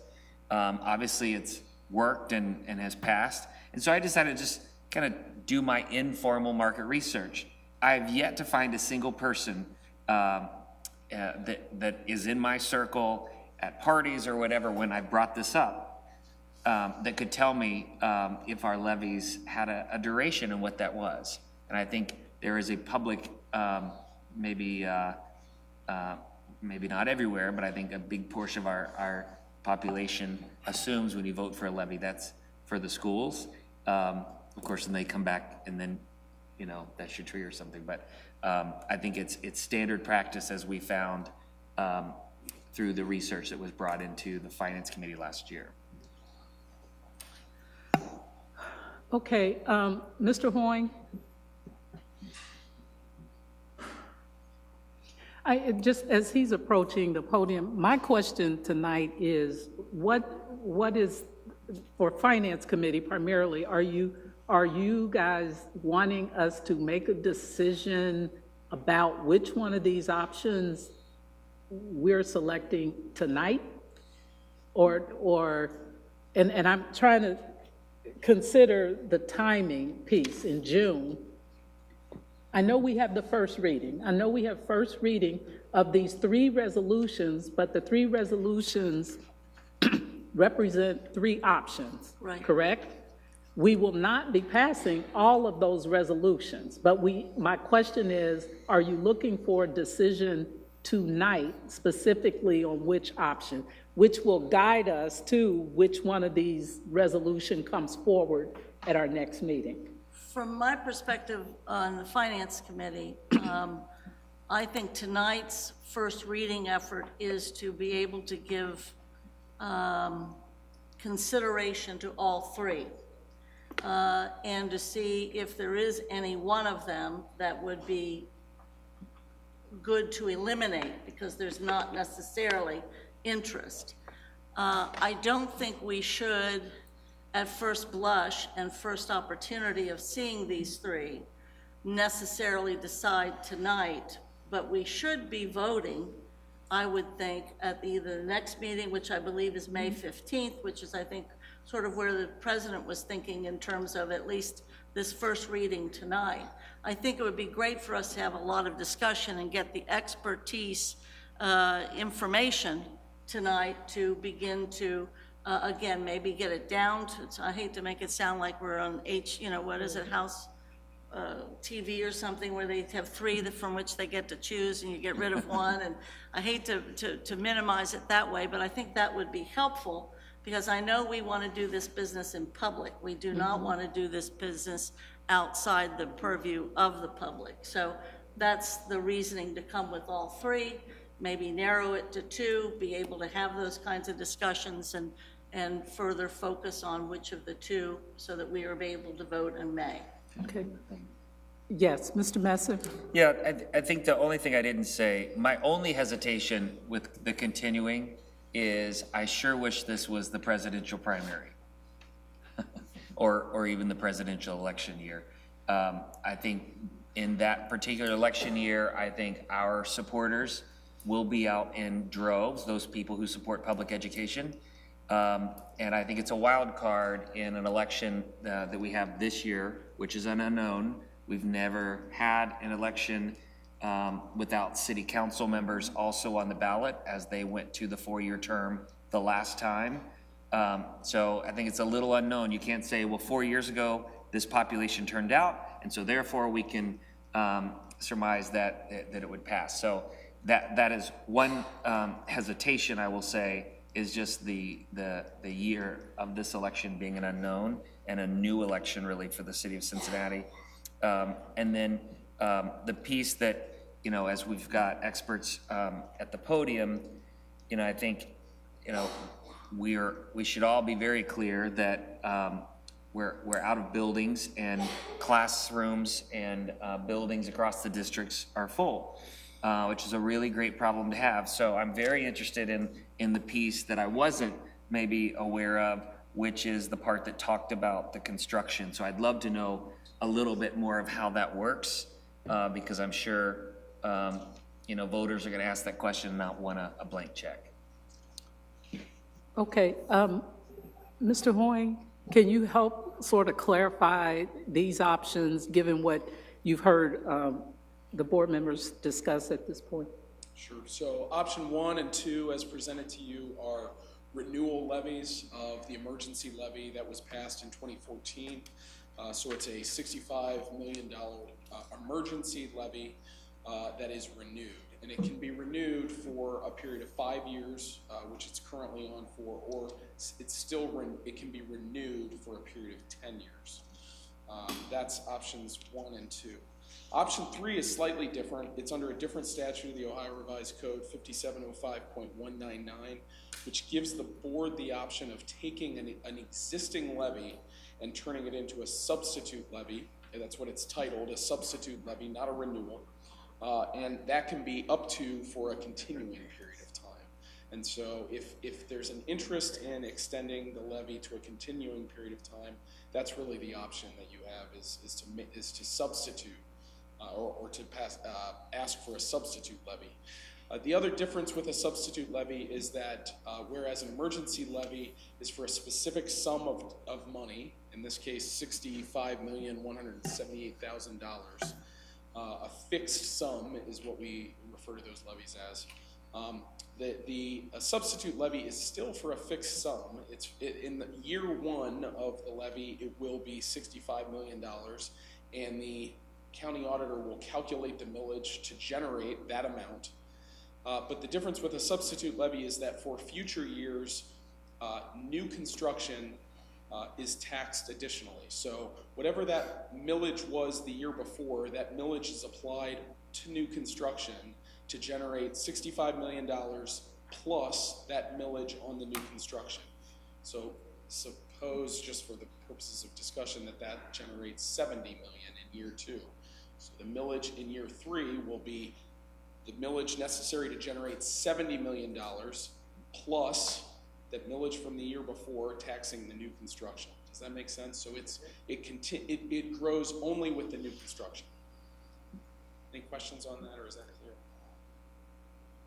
That's how you understand. Yes, so just to clarify, on a fixed sum levy, our revenues do not grow with the increase in property values. They're subject to the house reduction factor, House Bill 912. So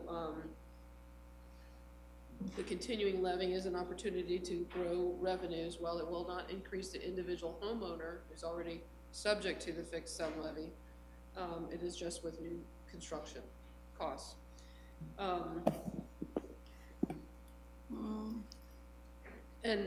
To kind of party on to Mr. Messer's comment about the presidential election year, I think that's our biggest opportunity to do something different to support our strategic plan needs that we don't know yet. And so that would be a great opportunity to generate more revenue to support our strategic direction. And are you referring to option 3? I'm lost. When you said it's a new opportunity, you're talking about option 3 for the continuing levy. So if you recall, we have three levies in the next 4 years, and somewhere in between that, depending on the development, the finalization of the strategic plan, we're probably going to have to go for new money, somewhere in between those 4 years. And so a presidential election year will generate the biggest support. So if we're going to make a bigger change to support the strategic plan, then presidential election would be the best time to do that. Does that make sense? I don't know yet. If it makes sense to me, I want other people can ask questions, and I'll come back around with my question. Mr. Morosky. So I think Ms. Wagner's talking about something something new, something that's not one of these three, that the presidential election would be opportunity for something new, not one of these. Okay.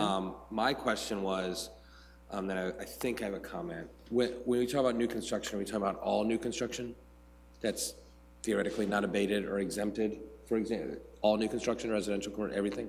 As I understand, all new construction that's not abated or exempted. All. Correct. My only worry well, there's a couple, but my biggest worry with the continuing one is largely political in that I have a worry based on where we live in the state. Again, I think it was Mr. Rosen's point about not Cuyahoga County, for example.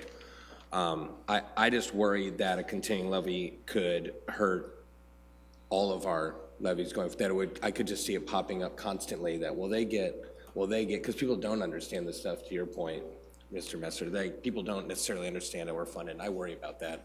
I worry about the continuing levy being used against us for multiple years. Mr. Messer, and then we'll come on this end, sorry. Yeah, I just sitting here thinking, I'm just thinking out loud, I think given the risk, my gut would say do the renewal, but extend this one 10 years. And, as Treasurer Wagner talked about, we'll have the strategic plan. And I think another thing that is also critically important, that if I was a taxpayer, I'd say, well, how does that factor? Which is our abatement conversation with the city. So how do you know how much more money you need if you haven't had that conversation? And I think, going to a continuing where it's not a renewal, but telling that broader picture, and then being able to reinforce that with, and here's the why behind it, here's our strategic plan, and all the great things that are going to come out of that. Here's the updated abatement agreement with the city of Cincinnati, and therefore we've made the decision to do X. Thank you. Mr. Davis, followed by Ms. Bolton. Question on the substitute levy. What happens at the end of the term? Does it have to go back on the ballot? Maybe, can you clarify what do you mean on the end of the term? At the end of the 5 years. So if a substitute levy is passed for a continuing term, it continues, that levy will continue unless and until the board votes to have it removed from or replaced. Excuse me? Or replaced. Or replaced. Yeah, so it would be for a continuing period. And just to clarify, the 10-year limit is a maximum. You could do anywhere from 5 to 10 if you so chose. I just don't want to mislead anybody. On the continuing. 10-year levy, on the 10 renewal. The second option, that's a renewal for 10 years. You could renew it for 7 or 8, or I just picked 10 because it was the max. It's not more than 10. What's that? It's not more than 10 years. Correct. Yes. My final question, Madam Chair, is are we going to ask the administration for what they would suggest? I was going to ask Ms. Wagner to give her recommendations. Yes. I figured you were going to do that then. Okay. Ms. Bolton, followed by Ms. Bates. I feel very strongly that we should eliminate the 5-year do again and again. That's not stable for our finances or our management of the finances. So from my standpoint, that should be gone, largely because that's been renewed, and correct me if I'm wrong, at least 3 times. So there has been a willingness on the part of the public to grant that effort. So I think you eliminate that. So in my mind, my view is either the 10-year, which is the max for the emergency, because you can talk about the next decade, you can connect it, even though our strategic plan is only for 3 years, it at least is the first 3 years of the next decade. I mean, there's ways to begin to talk about it. My other concern is that I do believe that there is a beginning of a property tax revolt locally. I think we can sense it, whether it's a newspaper or other efforts when we're out in the community. So I'm worried about that. The continuing piece, to me, for people that may oppose us, I think this gives them fodder from a standpoint that they can say, you're taking away our right to approve or disapprove. You're taking away the citizens' right to hold the district accountable. And indeed, look what the school district just did. They just put a permanent tax on us, and somehow the part about the construction, I think that may make sense in a small little district where there's not a lot of construction. But when you're talking in terms of the general population of our region, and if it's all construction or whatever connected with this whole abatement piece, I think it gets us very much into the soup with the abatement issue. I also feel very strongly that one of the things that separates us from the other elected bodies is that we do have to keep going to the people. And I always hate to have to do it, but it does separate us from so many of the other elected bodies. And we are spared the tax review board, unlike other elected bodies. So the discretion that we have, for all intents and purposes, I think we need to be very careful about when we take opportunities away from the people to hold us accountable. Plus, if I can't use the word renewal when we go out and talk to the communities, I'm just telling you, that's a hard sell. And I'm not, and I need to know, and maybe it's a question, are you able to say the continuing levy does not increase your taxes or increase your millage? And if we can't say that, then we've got another sales problem in difficult times. And I know Mrs. Bates has been very articulate about the fact that we're in a really good economy right now, but I got to tell you, we are not in a very good political environment right now. Okay, Ms. Bates. Yeah, okay, so we'll play good cop, bad cop. Yeah, please. Okay? I wanted to at least point out some positives about the substitute levy for a continuing period. In our area, continuing levies have been passing. And as pointed out by Mr. Sutmuller, who's our consultant and also worked on these levies, Great Oaks has passed a continuing levy under similar circumstances. And you talk about some of, the more conservative districts that participate in Great Oaks, and that passed by a wide margin. This levy that is up for renewal, however we choose, one of the options, has passed several times. So there has been wide and long-term approval by this community on this levy. And we have to look at the big picture. We have, 2 more renewals coming up over the next 3 years, if this passes. If not, we'll have 3, but we have 2. And then we may be looking at new money. So to have a tried and true levy confirmed, which has been confirmed several times by our electorate, And again, I'll reiterate what I've been impressing upon the board. We have an opportunity now. Don't look at the market today. Today was a bad day. But in general, the economy has been on the upswing for a number of years. We don't know what it's going to be in 5 years, 10 years, or even for the next 2 or 3 levies as they come up. This may be our opportunity to pass a continuing levy that has been approved by our voters several times over, a tried and true levy.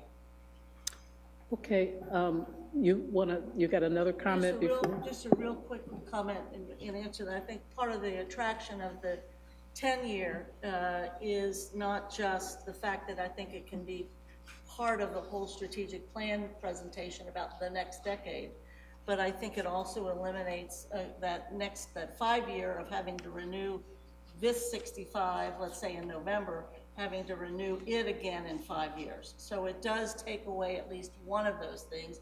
And I think it starts to move us toward where we could be talking in terms of a continuing.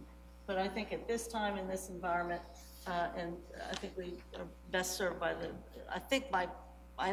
my thought is the 10-year as a move toward the change. Thank you. I'm going to ask Treasurer Wagner if she would give her perspective on these options, your thoughts. Well, most selfishly, I would like to go continuing, but I think board members bring up a good point about this is our first effort at making a change, and that a 10-year would kind of get us headed in that right direction, giving us more opportunities to change.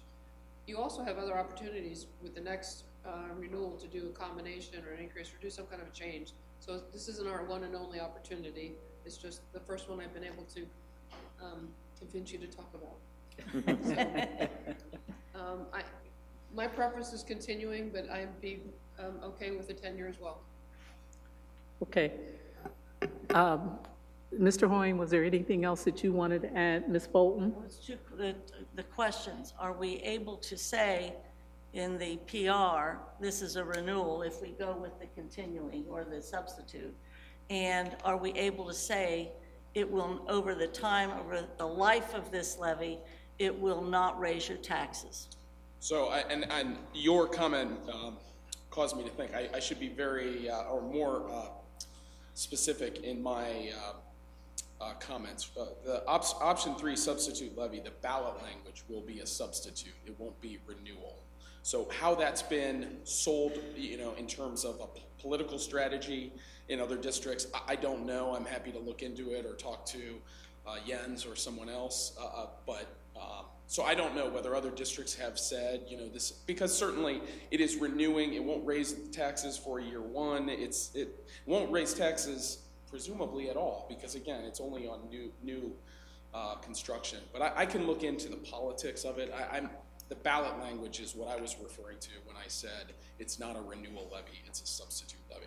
Does that make sense? So I would be sorry to jump in there, but I'd be careful about saying over the life of any levy, taxes won't go up, because if property values go down on a fixed levy, people's taxes will go up. So just be really careful about how you say that. Okay. Thank you. Mr. Davis? I'm still a little confused. So to Ms. Bolton's point in regard to saying we won't raise your taxes, does the substitute levy give us that liberty? So again, year 1 of the substitute levy, it raises and generates the exact same amount as it did in the previous year. Okay, so it will raise in year 1 of this levy, a substitute levy, $65.1 million. So that means I'm going to pay the same amount of taxes year 1? So to Jen's point, it depends on an emergency levy. It's generating a fixed amount of money. So if property values go up, and they have been, and projected probably will continue to, it won't raise the percentage that you're paying, that our taxpayers are paying on their property. If if property values go down, it still generates $65 million. So the county auditor would readjust the millage to ensure that we are generating $65 million for this emergency levy. Okay, I got you. Question to Ms. Wagner. So you were saying we've got a couple levies coming up in a row. So we could try the continuing in the future? Yeah, so, the 65 million is November 2019. The $48 million levy is in November of 20. And then the $51 million renewal is in 22, November 22. So you have the opportunity at any point to either combine levies or change them. So you could say the $48 million is the smallest one. We'll have our new strategic plan publicized and adopted. If it says we need to generate X amount of dollars, we can do a substitute levy with the 48 million and increase it. So we don't have enough money, we don't have enough information to change the dollar value on this levy. But the presidential election is usually a pretty good voting time for us, so that's probably would be my recommendation to do the most creative thing then. And certainly for this district, the most creative thing would be continuing. If we use creative as indifferent. Continuing or combination or increase, any of those above. Okay, so my question might appear to be somewhat, okay, because you lost me. I had questions that I think other board members answered. So, for example, we're due for levy in November. If we decide to go with option 2 for an emergency levy, that would be a 10-year levy. Then next year, I mean, I heard people say we need to start thinking about whether or not we want to do something different. But we have a different levy that's up next year. So tell me how all that plays into how we consider restructuring this levy. You're not going to restructure this levy. You're either going to go 10-year continuing, sounds like. Okay. And then that's done. Next November, you can make a decision to increase your 48 or combine it with the 51 or do something entirely different. Okay. One of the things, and as president, which is attractive to me, I think one of the things that particular scenario gives us is an opportunity to educate and inform the public. Because I think if I'm hearing Ms. Bolton correctly, you talked about there being a widespread approval. And I know you talk to community people, but when we start, I'm struggling with what this continuing means. I think that gives us time to really prepare and get ourselves grounded in change, I guess is what I'm saying. So that's where I am right now. I'm in here. Yes, Ms. Bates and then Ms. Bolton. Yeah, well, I agree with Ms. Bolton. I'd kind of like to see if we can't get a consensus on eliminating the 5-year because that seems to have the least support, and then we're down to 2 choices. I think that's what I'm hearing too. Yep. I'm not certain. I'm not certain that I think we're pretty much. I think I'm hearing that nobody's really considering this continuing right now, and we should just go ahead and move for option 2, the 10-year renewal.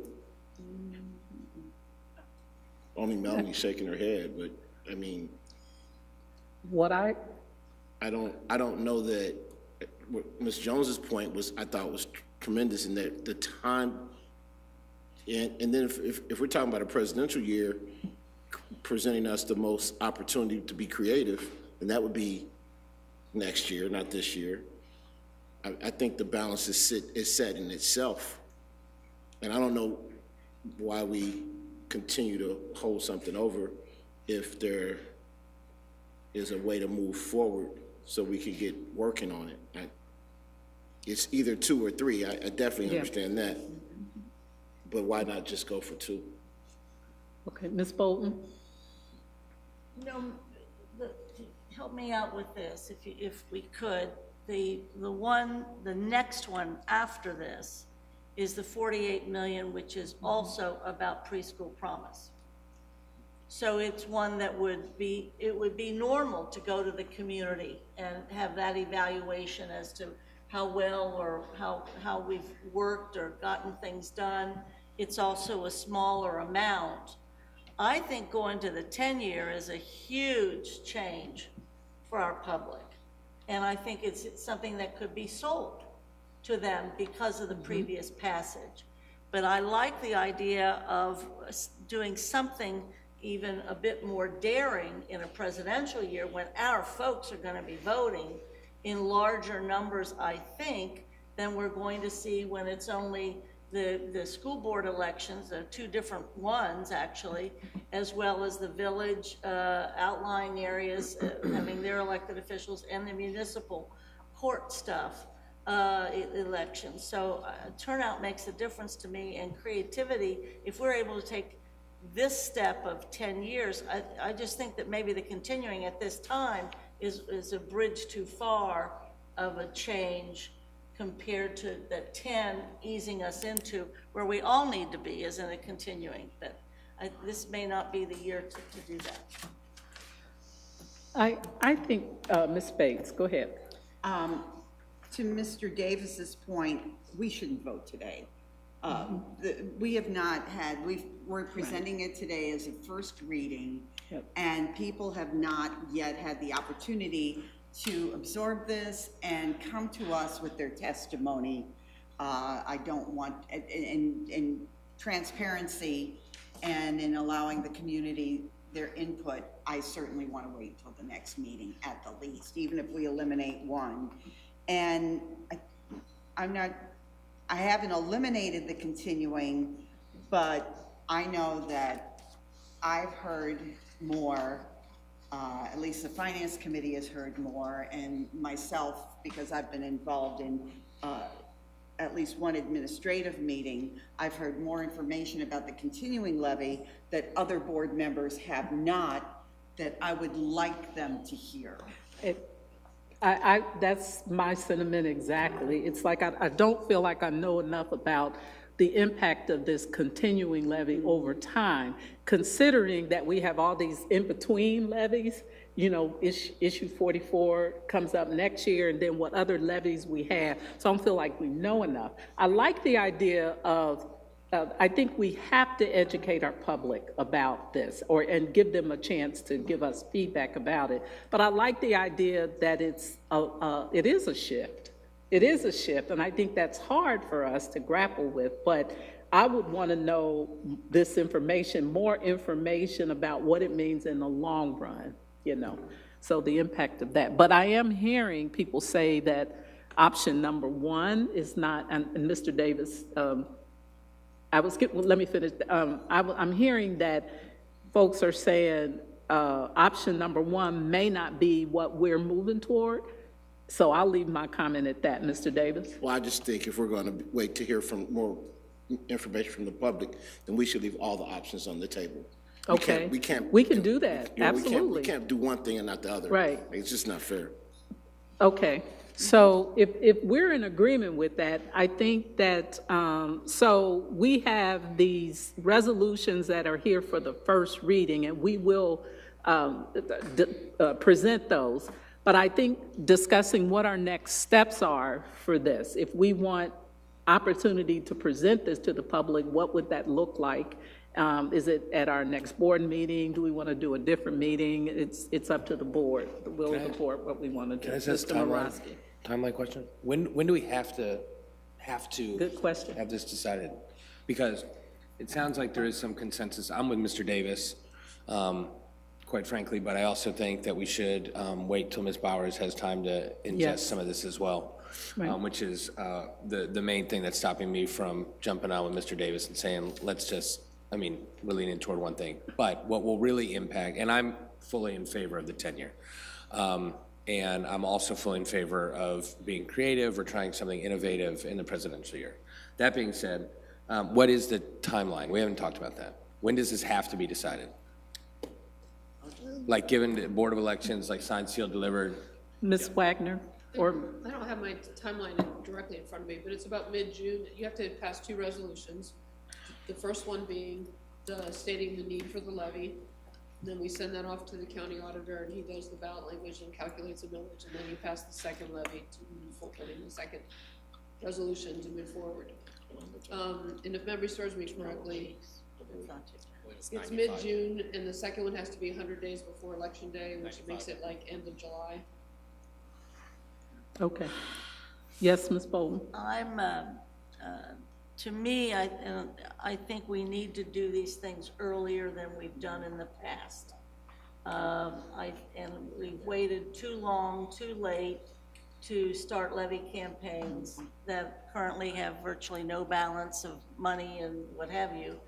And I think that we ought to be looking at no later than the end of May, at the end of the school year. You've got your 5-year forecast that has to be passed by the end of May.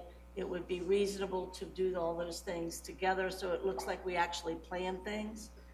I mean, we're not kind of just knee-jerk saying, oh, let's do this and do something partially. I think the more things we do in a comprehensive way, the better we look as fiscal agents. So I would hope that our timeline wouldn't be any later than May.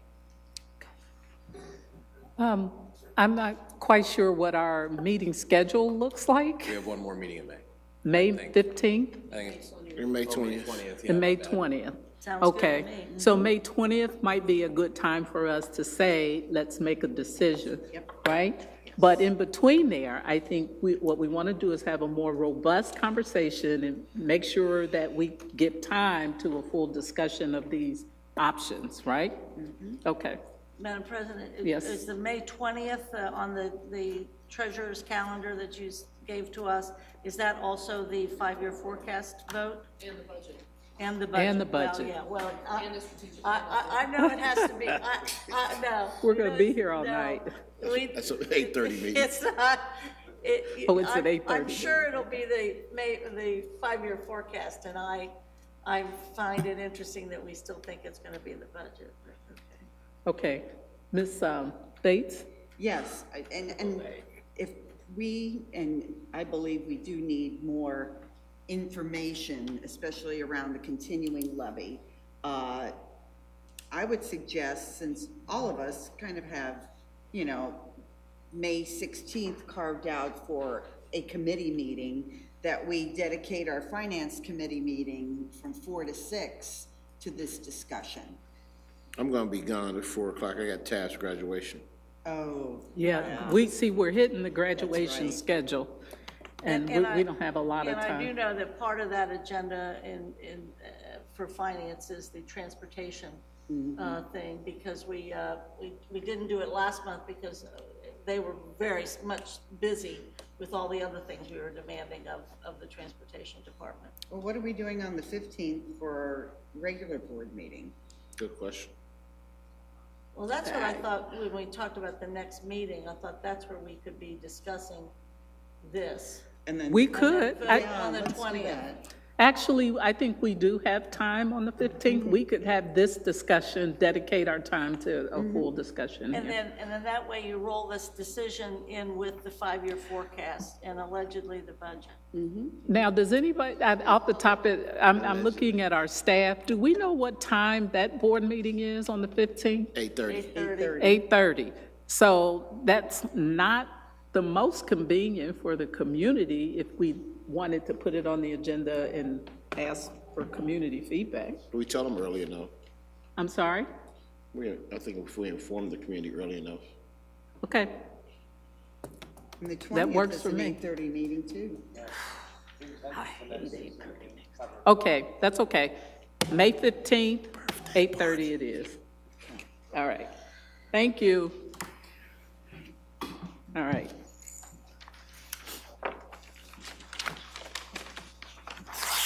All right, so we have the resolutions for the first reading for board consideration, and I am going to give these 3 resolutions to the Finance Committee, and Ms. Bolton, as chair, you can present them as you see. Right now? Sure. Well, can we do all 3 at once? Yeah. Yeah, it's just a presentation. Great. On behalf of the Finance Committee, I present for first reading, the following 3 resolutions. Resolution declaring it necessary to levy a tax in excess of 10 million limitation. Option 1, 5-year renewal. The levy a tax in excess of 10 mil limitation. Option 2, a 10-year renewal. and to levy a tax in excess of the 10 mil limitation, option 3, substitute levy for a continuing period. I so submit and hope for whatever it is we do with the first reading. Okay. Now, we don't need a vote on that. No. It's just a first reading. Thank you. Thank you. Okay, so the next resolution is the alcohol waiver for Kilgore, and I don't know who's presenting that. Ms. Bates, I guess you can present it. Okay. I won't touch that line. I have a resolution to request a waiver for alcohol use at Kilgore Elementary School by the Kilgore Parent and Teacher Association. I present this resolution as printed for adoption. Is there a second? Second. Discussion. Ms. Wagner, please call the roll. Mrs. Bates? Aye. Ms. Bolton? Aye. Mr. Davis? Aye. Mr. Messer? Aye. Mr. Morosky? Yes. President Jones? Aye. Motion carries. Mr. Morosky, please present the next resolution. Be my pleasure. I present a resolution to request a waiver for alcohol use at Rothenberg Preparatory Academy by the Rothenberg School Rooftop Garden. I present the resolution as written for adoption. Second? Second. Discussion. Ms. Wagner, please call the roll. Mrs. Bates? Aye. Ms. Bolton? Aye. Mr. Davis? Aye. Mr. Messer? Aye. Mr. Morosky? Yes. President Jones? Aye.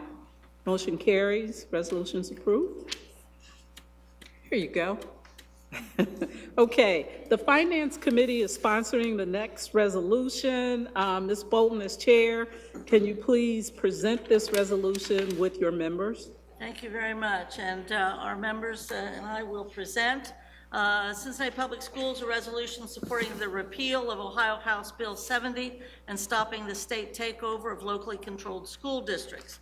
Whereas House Bill 70, enacted in 2015 by Ohio's 131st General Assembly, authorized the state takeover of local school districts that over time receive failing grades based on data collected for the current state report card, and whereas the current state report card is under state legislative review because of questions regarding the state's data selection, collection, and evaluation, and whereas such methodology has caused disproportionately negative results for high poverty, diverse enrollment, and chronically mobile school districts, and whereas HB 70 contemplates the assignment of an academic distress commission, which shall consist of a majority of members appointed by the state superintendent, thus eliminating local democratic control of the school district and disenfranchising the voters in those districts, and Whereas the state takeover of 3 Ohio school districts since 2015 has had a negative impact to those school districts and communities, and without prompt legislative action, an additional 10 school districts in Ohio are in immediate danger of state takeover. And whereas State Superintendent Paolo DeMaria has said that an academic distress commission is challenged in its ability to make any improvements to a school district because of the sheer effort required to overcome the acrimony and dissension that is created by House Bill 70. And whereas a local elected school board provides a democratic voice for parents and community members to influence decision-making regarding public education. And Whereas school takeover policies in other states have failed to raise student achievement and have created disruptions for students, parents, and community members, now therefore be it resolved that the Board of Education of the Cincinnati City School District fully supports the legislative efforts already underway that call for the complete and immediate repeal of House Bill 70 and the elimination and redesign of the current state report card, and be it further resolved, the Board of Education urges the replacement of the state takeover policy with an evidence-based turnaround model that restores local control and improves student outcomes. Resolution's been motioned. Is there a second? Any discussion? Ms. Wagner, please call the roll. Mrs. Bates? Aye. Ms. Bolton? aye. Mr. Davis? Aye. Mr. Messer? aye. Mr. Morosky? Yes. President Jones? Aye. Motion is approved. Yeah. Thank you. All right, Ms. Bates, would you like to present a motion for a 48-hour waiver? Yes, I would like to move the resolution in recognition of Teacher Appreciation Week receive a 48-hour waiver. Okay, is there a second? Second. Okay, Ms. Wagner, please call the roll. Mrs. Bates? Aye. Ms. Bolton? Aye. Mr. Davis? Aye. Mr. Messer? Aye. Mr. Morosky? Aye. President Jones? Aye. And we are going to do this round robin because it is so very important. Okay? So whereas our country's future depends upon providing quality education to all students, and whereas education and knowledge lay the foundation for the future of our children, and Whereas teachers play a crucial role in building a foundation for success that follows students well beyond the classroom, and Mr. Messer. Whereas teachers fill many roles as listeners, explorers, role models, motivators, and mentors. And whereas teachers are actively committed to helping children explore their abilities, strengths, and interests.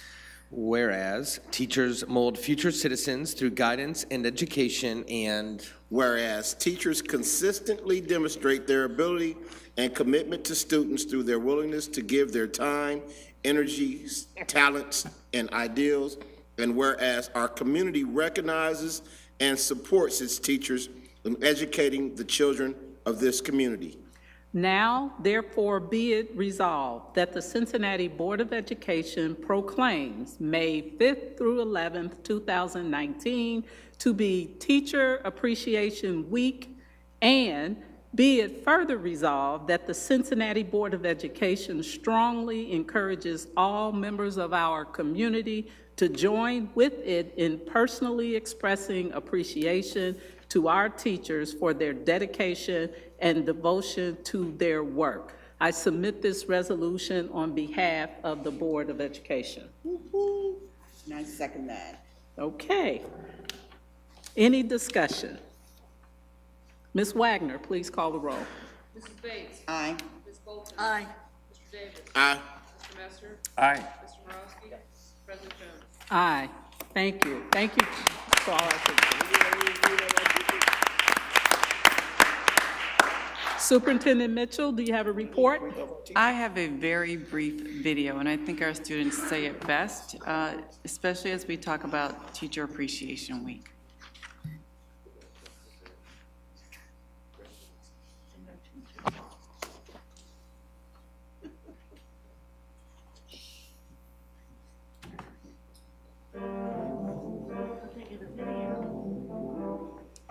This is cute.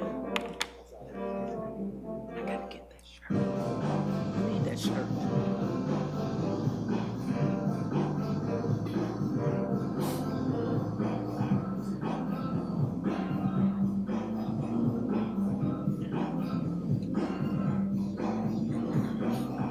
This is very nice.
Nice picture.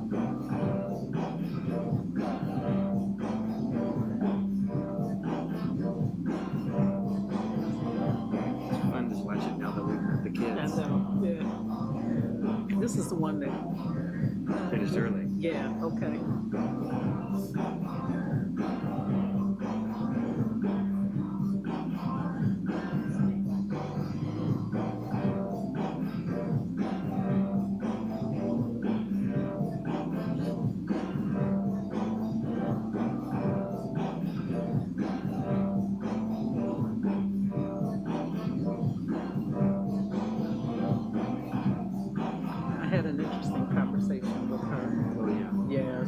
interesting girl.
Does that conclude your report? That concludes my report. Okay. Drop the mic. Thank you. Do I have a motion to approve the revised recommendations of the superintendent? So moved. So moved. Second. Is there a second? Second. Okay. Any discussion? I just want to point to another video that kind of got me. When I was an assistant principal, I used to tell new teachers that your students will likely not remember much, if anything, you taught them in the classroom, but they will always remember who you were. And those comments, the first time I watched it at home and this time again, it just hit me again. All of those comments were about who those adults were to them and how they cared about them. And I just think that's really important to call out, and it was just struck me powerfully again tonight. Yep. Thanks. Ms. Wagner, please call the roll.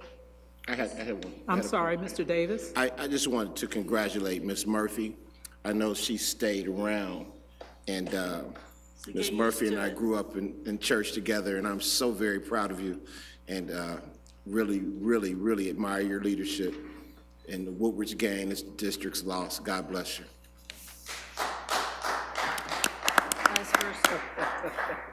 Vice versa. Now, I went to Water Hills, not Woodward, I'm sorry. Yeah, we gotta tolerate. Ms. Wagner, please call the roll. Mrs. Bates? Aye. Ms. Bolton? Aye. Mr. Davis? Aye. Mr. Messer? Aye. Mr. Morosky? Yes. President Jones? Aye. Thank you. Do I have a motion to approve the report of the treasurer? So moved. Second. Any discussion? Ms. Wagner, please call the roll. Mrs. Bates? Aye. Ms. Bolton? Aye. Mr. Davis? Aye. Mr. Messer? Aye. Mr. Morosky? Aye. President Jones? Aye. Inquiries and updates? I have one, but Ms. Bolton. I have an inquiry, and I don't know if it's my experience on Saturday or the report that we got from the administration regarding our population and the enrollment of folks for whom English language is not their first language. Several weeks ago, perhaps a couple of months ago, I mentioned that it had been suggested, and I think this is true for great city schools as well, but I know for sure the National School Board Association really is encouraging school districts, particularly like ours, to find out regionally who is making some determination and who is advising whom regarding the development of the new census. Because it will usually have representatives from the local communities, and knowing what we know, often we are left out of those kinds of commissions or committees. And I would really like to see if there's an update. I know we talked about it before, but I think it's crucial, especially as it goes through the courts, regarding this whole citizenship definition and asking about that question. Thank you. Okay, thank you. Any other updates from Mr. Morosky? Just a reminder that sadly I will not be here Wednesday is my update. And then just for my own edification, it is a fact-finding meeting, correct? Because I've seen events and things calling it other things on Facebook and social media. It's a fact-finding, correct? It is a fact-finding. Is there, and Hold there on. is? No, it's been. What, Miss Worley? Mr. Well, I'm glad I Coyne? asked. We've been calling it a fact-finding, Yeah, I I'm thought it was a sorry. They're fact-finding. calling it something different. It is being noticed, if that's your question. Yes. The meeting has been noticed, but it's been noticed, I think, as a community engagement session or something along those lines. Special Which is public. different. What's that? Yes. And that's why, I'm glad I The asked. reason, well, Because I've seen, like, I've been invited by groups that aren't the district to a hearing, and I've got calls today about, is there a hearing? I live with somebody who is on the board, I don't live with, but in the same building, somebody who's the board chair of the Port Authority, who stopped me on the sidewalk to say, I hear you all are picking fights with the city on Wednesday. I'm like, what's going on? I thought we were doing a fact find. I'm just curious. I wouldn't want to get it cleared up because I don't know, and I won't be here, so, but I think we need to We clear need it to up. clear it up, yes. And it sounds like I'm not the only person.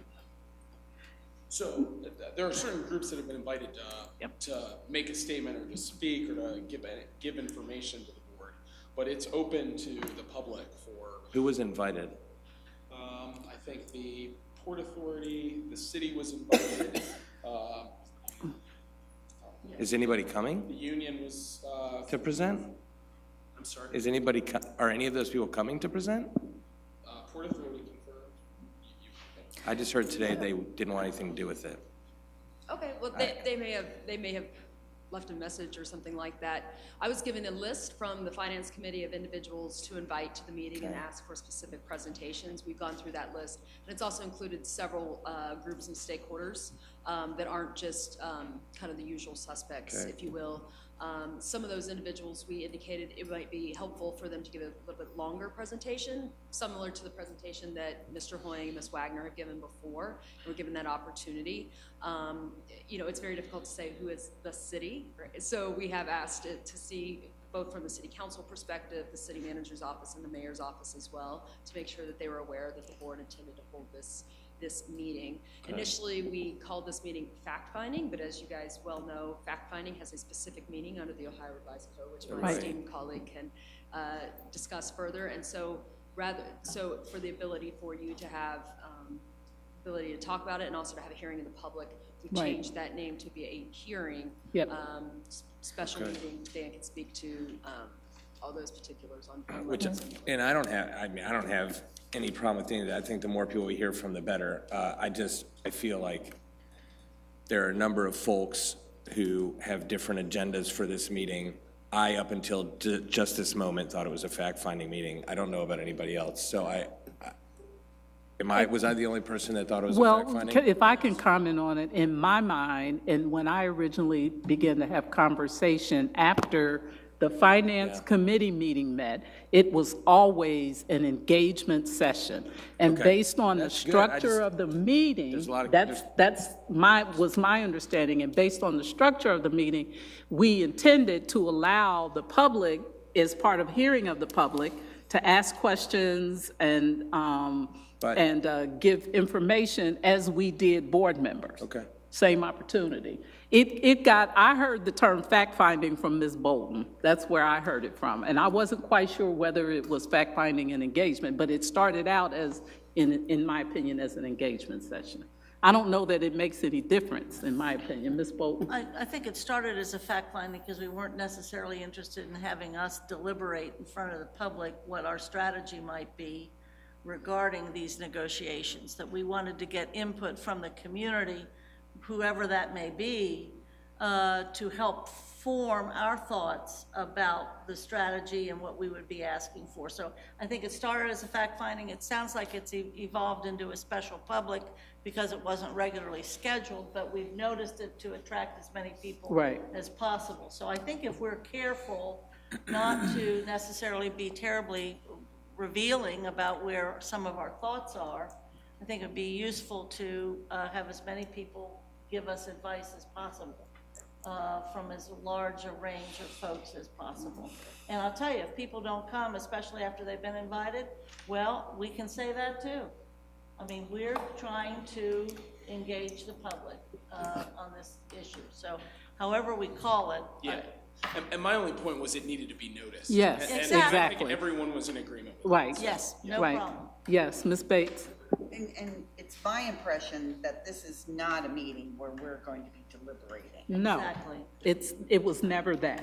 That was Right. the understanding. It was never that. Never. Right. I was more along the lines of fact finding, but I understand that has a particular Right. meaning, so we're calling it something else. Okay, I'm just curious. Yeah, and that was certainly in the conversations that I've had with individuals about making sure that they are aware of this meeting, Sure. inviting them, to make sure that they knew that actually the opposite is true, that we wanted this to be, on your behalf, a collaborative experience, that it was really important for the board to hear from people in the community, people on all sides of the tax abatement discussion, and this would be an opportunity to do that.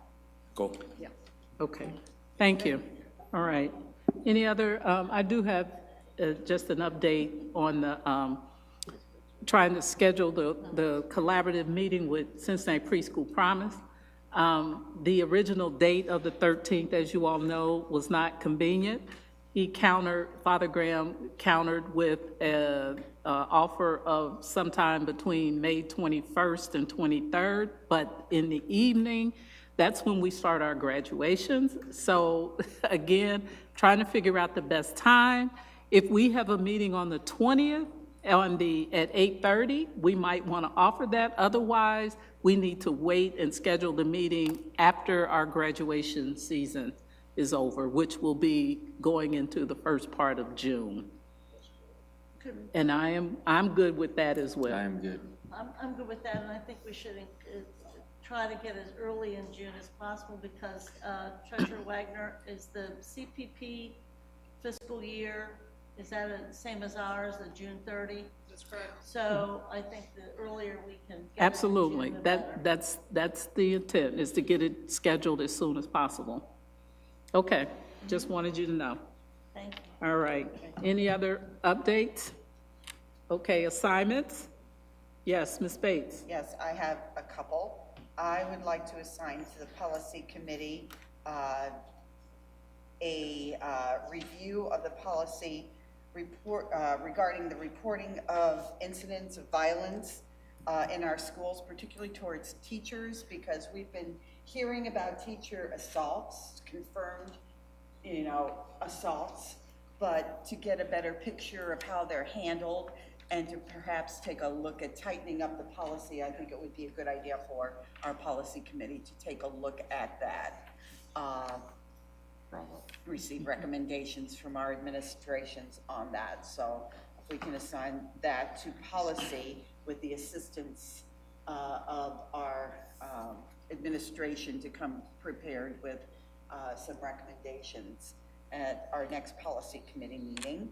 And the next one is an assignment regarding the marketing of the retention of our students. We know that there is a new charter school opening up in Bond Hill, that new regeneration school that we went to Chicago to observe and decided that that was not a good fit for us at all, that we're, moving, or we are, our philosophy is the whole child, and this was very different than our approach.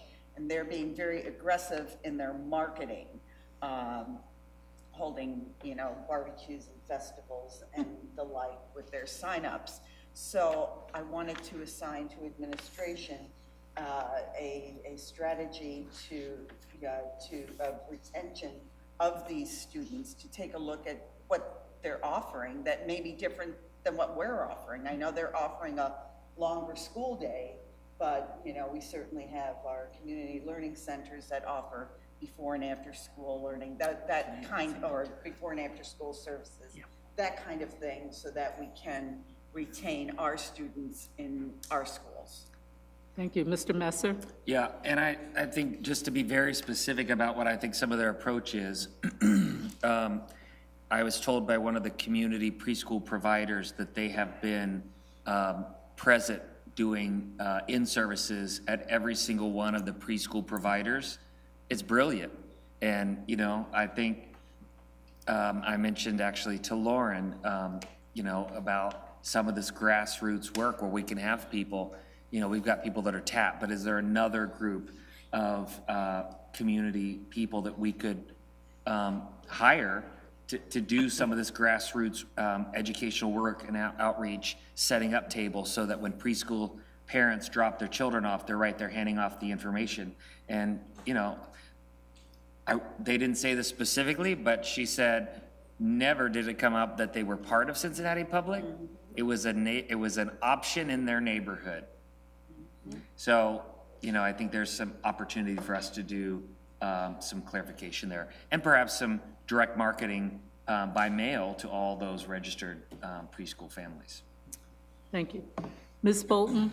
Just from the direct mail and marketing, I know, and probably we need an update eventually or soon, I'm not sure, but regarding the marketing that I know the administration is committed to regarding charter schools and generally, and charter families, and attracting them back to CPS.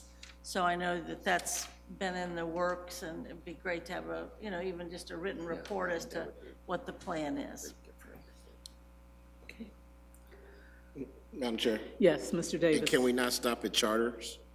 We need that same plan for parochial. I remember when I first got on the board, I sent Lauren a text when St. X had their yard sign in one of my neighbor's yards, and I was like, talking about open house, and I'm like, I don't want us to just be going after charter school kids. I want to go after parochial kids, private kids, wherever the kids are.